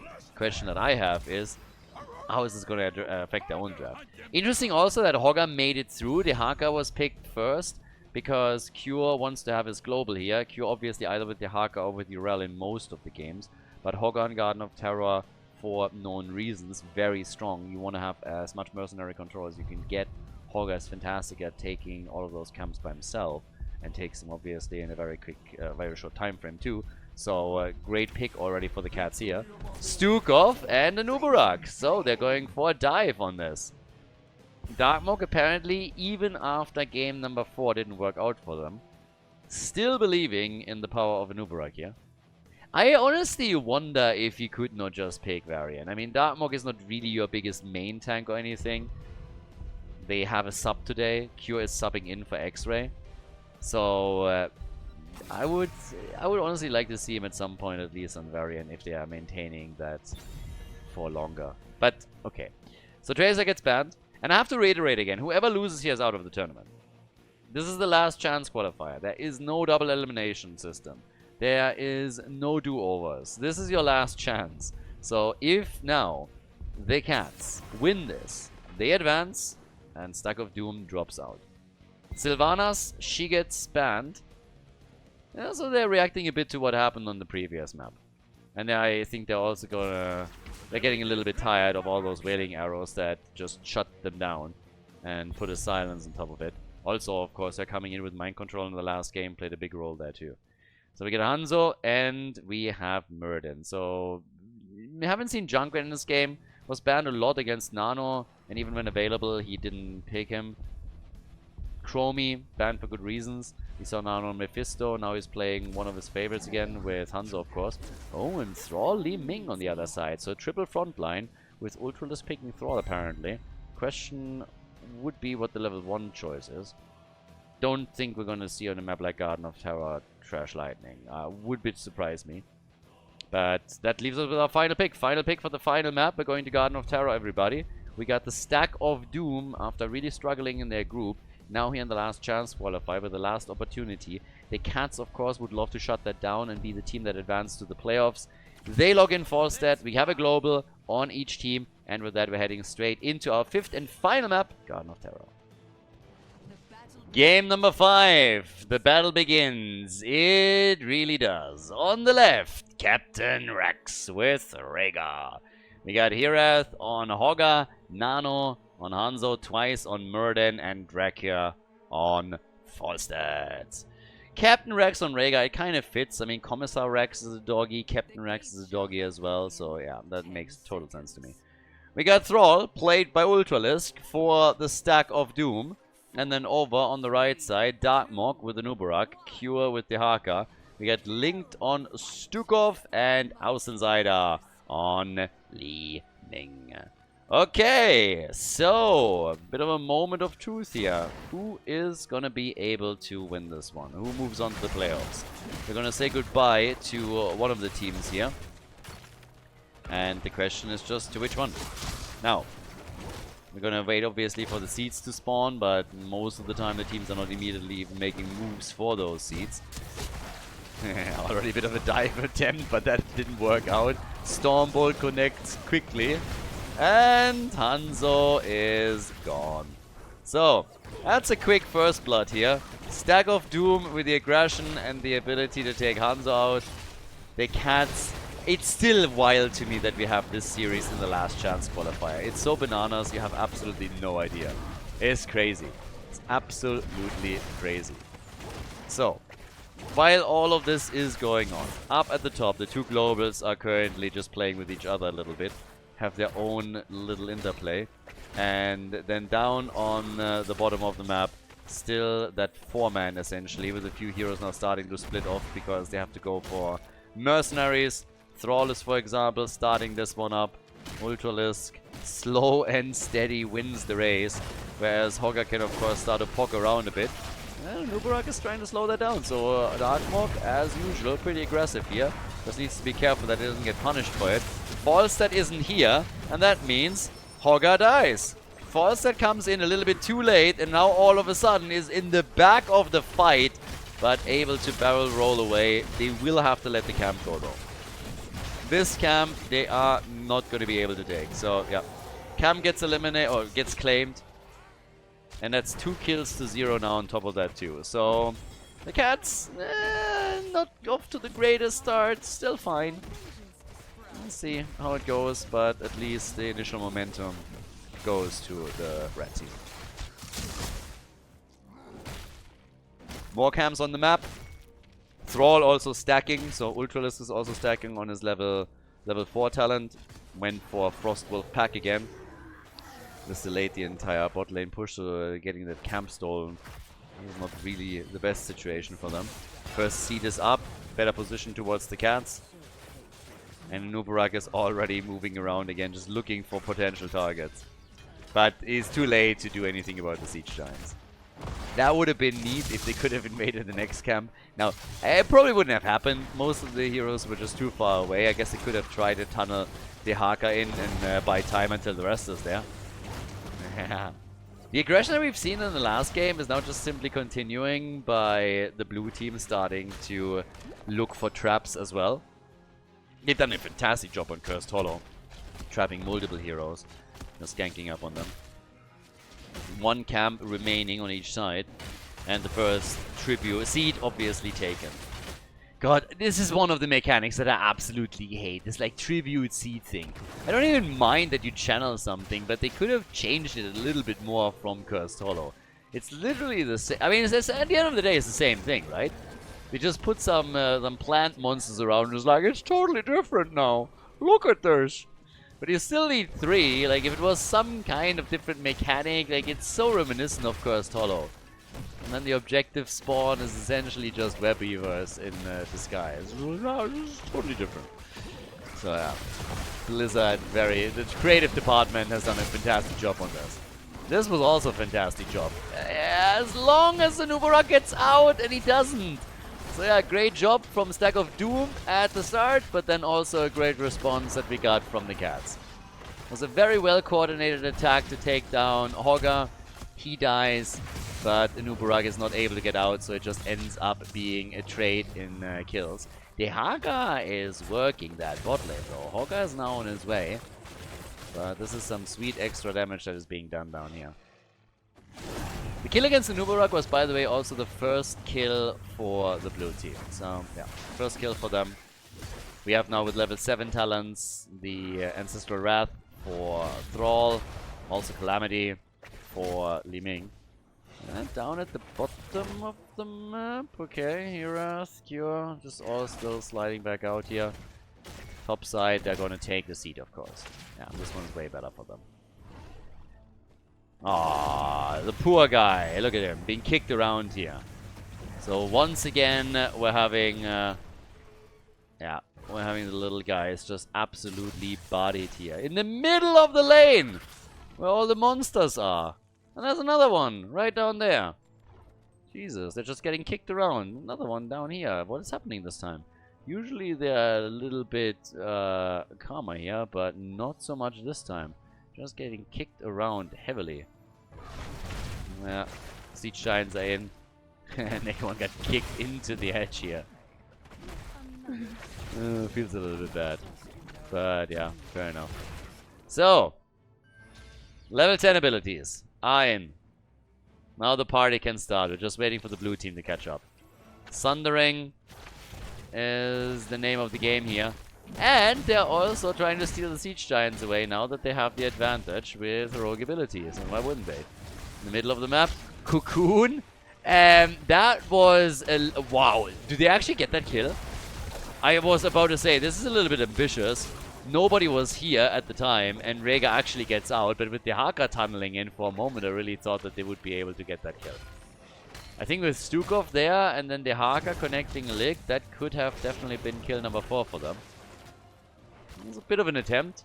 I don't want to say it backfired, it didn't really. Hanzo also had to sacrifice an arrow, but still, nicely done. So now we have the next seed up, and this is actually the one that the teams can both properly fight for. Just oriented more towards the middle. The Haka! Big damage. Cure forced to pop the essence. Falstad. Sundering. They're really trying to go for the next kill, and it's Murden that gets taken down. That's 4 kills to 1. Uh-oh. Yeah, things are starting to look a little bit difficult for the cats right now. Still a seed up. The parrot squawking, and that is another camp that gets taken away from the cats. So yeah, they're losing another one, and they're also going to lose that seed, as you obviously already guessed. Now, We have 13,000 damage from Li Ming, 15,000 from Hanzo. Not that it does him any good. We still haven't gotten a lot of kills or anything. But, yeah, down to the bottom of the map. Right now, still trying to defend this. And hello, Murden! He still has Avatar. It would be fine, even if he gets attacked. But, yeah, he's okay. It doesn't change anything, though. We have that lead for the red team. And it's not a crazy lead right now. But they have 2 seeds to 1, and they have already done structural damage to the forts at the top and at the bottom. Way more than the cats have accomplished. The kill count... Kill count is always... I mean, at the end of the day, the kill count doesn't really matter. What it is, though, as the Haka dies, what it is an indicator. An indicator to how the team fights are going. The only reason why kills matter a little bit is because... nice blow up on Falstad here, by the way. Bam! Gone in a second. The reason why kills matter is experience, but even that can be a little bit skewed because late game kills give way more experience than early game kills. So kill count isn't everything, but it gives you a bit of an idea on how the game is going and how the team fights are going. And once that the death timers are getting higher, that matters a lot. And now another one of these insta kills. That was the second time that they get absolutely crushing it here. So fantastic execution from Stack of Doom as they pick 2 kills and will destroy that topside fort. So that was actually insanely well done. Beautiful play. Thrall is nearly done with his quest. He could finish this now if he gets one more. And they could get Garden Terrors now. They could get the Garden Terrors here. Hanzo interrupts again. Link is immediately back on it.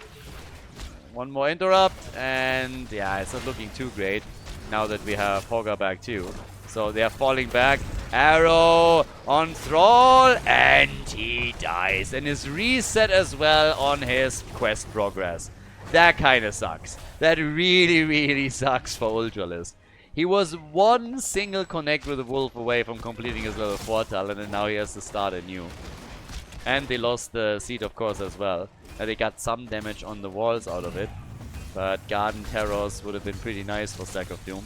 We want to build up that momentum, and that just didn't work out here. So instead we have more camps being claimed again. The experience is essentially even at this point. Very, very close. And this is exactly what we want from this. We said at the beginning of this series, I said this is going to be a banger. It has to be. Just the names alone here and the way that the group stages have worked out. And this is pretty much what we're getting right now. So, yeah. This is awesome. This is good stuff. It comes down to the wire on map number 5, and even the 5th map is super, super close. 3 kills to 6, 10 minutes in, both teams on level 14.5, and only a single fort has been destroyed yet. That position, though, of the seed is fantastic for Stack of Doom. Much, much closer to their own fountain, so they can quickly top off their mana and hit points when needed. Cats are not happy about the position of this whatsoever. There's another one that he can kick over. It is time. It is time! Yeah, well, let's go. If it's time. The Haka is still pushing the top out a bit. Blue team is invading. Yeah, and the quick slaps from Stukov. A little bit of slapping in over here. Alright, they're channeling. They're grabbing it! They get it! For free, more or less! They zoned them out, and here are the Garden Terrors! The cats get the Garden Terrors in game number 5, the first set of them. That was actually big. They zoned them out with their heroes. Nobody could get close enough to get the interrupt. And despite the position in favor of Stack of Doom, now we get the Garden Terrors for the blue team. And that's a big opportunity, of course. Rhaegar's Ancestral gets shut down with a cocoon, but thanks to the gust, he's still able to walk away. Big damage on the fort in the middle of the map, but it wasn't taken out. That's not something that the top fort can say. This one falls, and the one at the bottom of the map... no, actually, I think this one survives. If they send somebody down, this one makes it. Nubarak should have gone down to the bottom of the map. Thrall completes his quest. Good for him. Nice. That's actually pretty good. When he lost his 5 stacks that he had, I was actually starting to be a bit worried for him. By the way, they didn't send anybody down to the bottom of the map, so they're losing this fort after all. This was doable. This was something they could have defended. Garden Terror at the top has now also been taken out. Both teams on level 16. Alpha Wolf plus Li Ming now with Mirror Ball. Yeah. And that leaves us in a bit of an interesting spot now. Because all of a sudden the cats are ahead in structures and have more or less flipped the game a little bit. Now there was never a massive advantage for the Stack of Doom, but they had the momentum and now they lost it. The cats have gotten 2 forts out of this push and they will likely take the third one as well. Falstad though! Falstad gets murdered. Falstad is gone. They try and go for Muradin. Arrow is out. They could still grab him here. Do they have the lurking arm? And the answer is, well, for now, no. But they definitely have an isolation. And Muradin is just dead. So that's 2 more kills for Stack of Doom. And this would really start to worry me a bit if I'm the cats. I explained the reason earlier. You're now in a situation where we're 13, 14 minutes into the game. The kill count is 83. So if this continues, then the blue team will just not have a lot of heroes on the map. The death timers are increasing, so every single time you lose a hero, your opponent has essentially full map control for a long, long time. And this continues here. This is one of the reasons why Stack of Doom is now pushing these lanes back out and is starting to get headway. If, of course, in a late game you're able to all of a sudden leverage some level 20 talent or whatnot to improve your synergy and then get kills yourself, then that changes things. But right now, because of those last 2 kills and what they led to, we have level 18.5, 1 level advantage for Stack of Doom. They're going to get the Garden Terrors now. So all of a sudden there's a leading experience. There's Garden Terrors that in some cases spawn a bit far back, to be fair. But this should destroy all the forts, and then the question remains, how much more can the red team get? I mean, they gotta go get something, right? So, here comes the pressure towards the middle. This one is already... I mean, again, this is Doom. This one is not doing anything. At the bottom of the map, yeah, the Haka could push, doesn't even. Hogger is coming down to defend. No chance of that happening. Fort is gone, but of course he needs to still take a few of the hit points away. Because if he doesn't do that, then the keep is going to be under threat as well. So, as all of this happens, in the mid lane, the wall is getting destroyed. Structurally, Stack of Doom is definitely pulling ahead here. Even if they don't kill a keep, just opening all of these walls up is already going to be a big advantage for them. And I think they're going to get some damage in at the keep in the middle. Probably not going to be able to take it out, but some damage at a minimum. And down here, as I already said, wall is also falling. Maybe not completely, but they're getting good damage in here. Top side, similar picture. Red team is now falling back. They're also so close to level 20 talents that they don't want to engage into a foolish battle where just in a few, well, in 1 minute or so, they would have a big advantage here. So they're doing their best to ensure that they can run that level 20 talent and yeah, try and get some advantage out of it. For example, stealing a few camps. Now, the cats.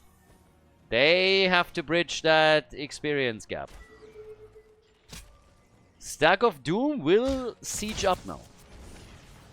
There's their level 20, and they're already starting to go down to the bottom of the map. Tal Rashas is in. Rewind for Nubarak. We got Blink for Thrall, and they are putting that wall down. Yeah. Lick attempt by Cure. Not connecting with anything, but they didn't even have to. Blue team is getting very close to their own Storm Talent though. So there will be some damage here. I just don't know. I don't think it's going to be enough. Red team will likely fall back before they can accomplish anything here. And they do. So, yeah, it leaves us in a pretty interesting situation because the keep is low. But at the same time, there's no real threat here with the objective. So there's no situation where all of a sudden we have one of the teams again on 2 seeds. It's going to take a while until we're talking Garden Terrors again. So the more likely scenario is that you're stacking some mercenary camps and you play around those. 20 is now available on both sides and they still are poking. They're still sieging up here. They want to force something. Stack of Doom is coming in with the aura from the mercenary camp. Ultralisk, totally fine here still. And yeah, they're falling back again. They want at least to grab the seed, I guess. But everybody is now super cautious. You really need to pick your terrain and you need to pick your fight. You don't want to YOLO this out too hard. Now, 33,000 damage from Thrall puts him into the top number spot for Stack of Doom. We have Hanzo on 53,000 for the blue team.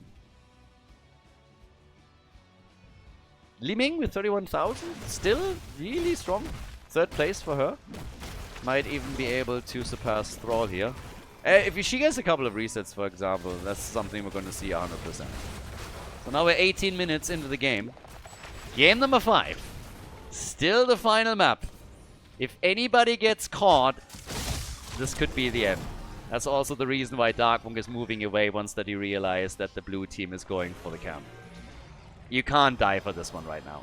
Can't die for just a camp all alone on the map. If you commit with a 5-man, then hey, maybe. Might have to pick that fight at some point. But one seat has now been claimed by the Cats. Each team had one set of Garden Terrors. Not a single keep has fallen yet. And they're still looking in the middle of the map for potential engage. If that doesn't happen, then I suppose this one is going to be a freebie for Stack of Doom. I don't think it's going to be contested. Cats are still defending at the top. I mean, it's getting there, guys. Now, you have Dehaka against Falstad in the global battle, so also something to really keep in mind on. Level 7 with 3 stacks still on the Gambit. Falstad has 42 stacks on his level 1 talent currently. And the blue team is actually looking to see if they can invade and make a move here. Anubra got already a bit scared and moved back out. And also, from the looks of it, it might actually be the Cats that take this one. Oh, Muradin! Muradin! They barely save him! Damn, they had to push everything to make that happen. That was close. That Sundering, for a second, I thought, okay, this is going to kill him. Dehaka is moving in at the side. They can still potentially flank Muradin at least here. But they turn it! And Dehaka pops the essence. Survives the fight with an arrow from Hanzo. Could be decided, but nobody dies. That's actually insane.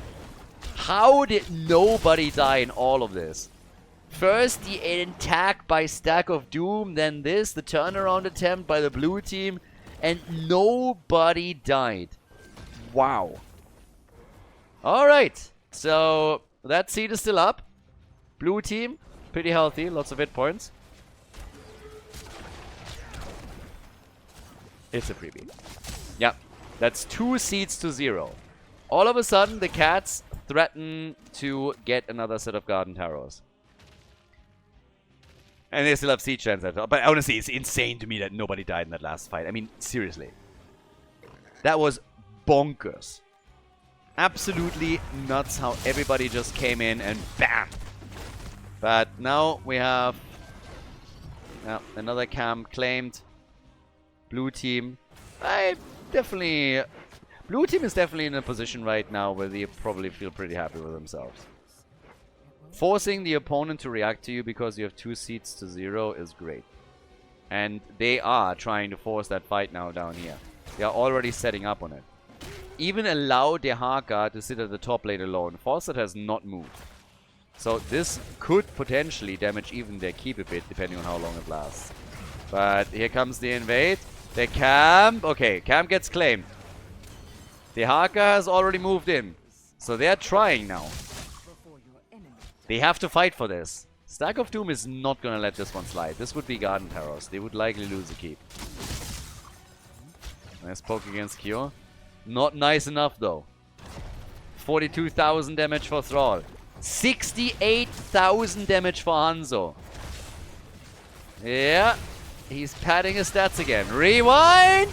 And Darkmore gets out. The arrow hits him, but there's the kill on Hanzo. What a play there towards the end from Li Ming. They saved Anuburak, and now Hanzo is gone, and the blue team instantly retreats.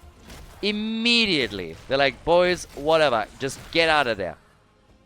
We lost one hero, we didn't lose the game yet. And as you can tell, the red team isn't even pushing with their advantage. They're just saying, seed and that's it. They let Hanzo come back. They don't push for the bottom keep. They're not making a move here. They instead just take the camps that they can get on the map, try and get some additional control.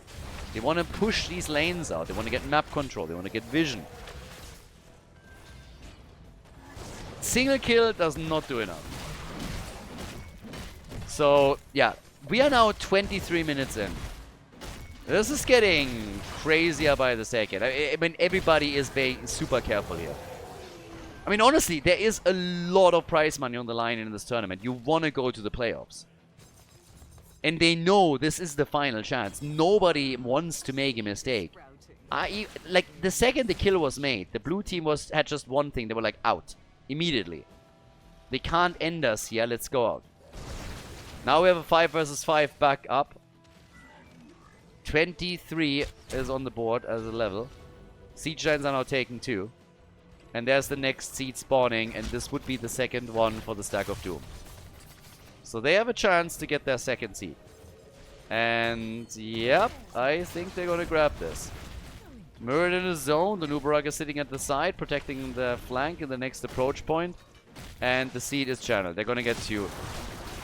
2 seeds on each side. Are they still pushing up here? Yeah, the Haka is actually attacking the mid lane at the same time and push another minion wave out. Gets damage in on the mid lane keep. Not a whole lot, but hey, every little bit matters. And if you get 10 points off that keep, then why not? That's free damage. Something that you don't have to deal with later. The next seed is going to decide it. And, well, not necessarily the game, but it's deciding which team gets a Garden Terror. And it is on the side of Stack of Doom. The position is going to be pretty neat for them. So they are already setting up. Seed is spawning, they called it. And now they can try and set up around it. Falstead might have to fly in somewhere and interrupt. A Nubarak sitting at the side in a bush here. Dark Mog. Rest of the team is already... like they're meeting them early. They're meeting them early and they're seeing if they can maybe already do something here. Gust has been used. Sundering has been used. There's a quick slap. Oh, Cure. Essence. They had to pop the Essence. And they go for Muradin again. Or at least they were thinking about it, but they decide against it. Position wasn't good enough. So they're trying to get the seed. This would be Garden Terrors. Here's the channel opportunity. Protector's already taken out. Blue team is moving in. This is the big one. This is probably going to be the big fight here. Ultralisk gets damaged a little bit. Blue team is looking to interrupt. Whenever the channel happens, they're going for the double channel. Muradin is coming in. And Ubarak is right there. Misses the stun though. They can channel again. They can pressure again. Bot lane. Talking about pressure. Catapults are moving through there. Towards the keep of the cats that is already damaged. Twice. Looks for the Stormbolt and finds it. Still. They go for the next channel. Blue team can't funnel in here. They're looking for kills too. There it is. Garden Terrors. We got Garden Terrors for the Stack of Doom. This is an opportunity right there. And Hirath is dead as well. They were able to go for Hogger and take him down. Oh, this is heartbreak for the cats. Absolutely heartbreak for the cats here. The bottom keep is gonna fall. They lost Hogger, which is making this defense even harder. This is not looking good. 10 kills to 3 in total. 40 seconds until Hogger is back. Garden Terrors in the middle. One keep has already been taken out. Big arrow to save Muradin. Was a huge arrow from Nano. Desperately needed. But still, there is already... oh, Rhaegar with the Ancestral on himself. Staying alive. Huge plays for him too. But now the next keep is about to fall. The core is losing its shield slowly. The blue team is still defending. But they've lost 2 of their keeps now. And the Garden Terror is pushing at the top, trying to make it 3. They can't lose this many structures. Hogger is back in 10. It's not over yet. But the core is losing hit points. And it's not looking good. They're trying for the top side keep. They want to go for the checkmate position right there. They don't go for the core, by the way. 73%. They're not moving in for the core yet. But they try to do it with the Garden Terror. And guys, we have now... No keep is in play anymore. Nothing. They're pinned down. The cats are on their last leg and they only had 3 to begin with. 30% on the core. That's game. The cats are eliminated from the tournament and Stack of Doom moves on to the playoffs. GG.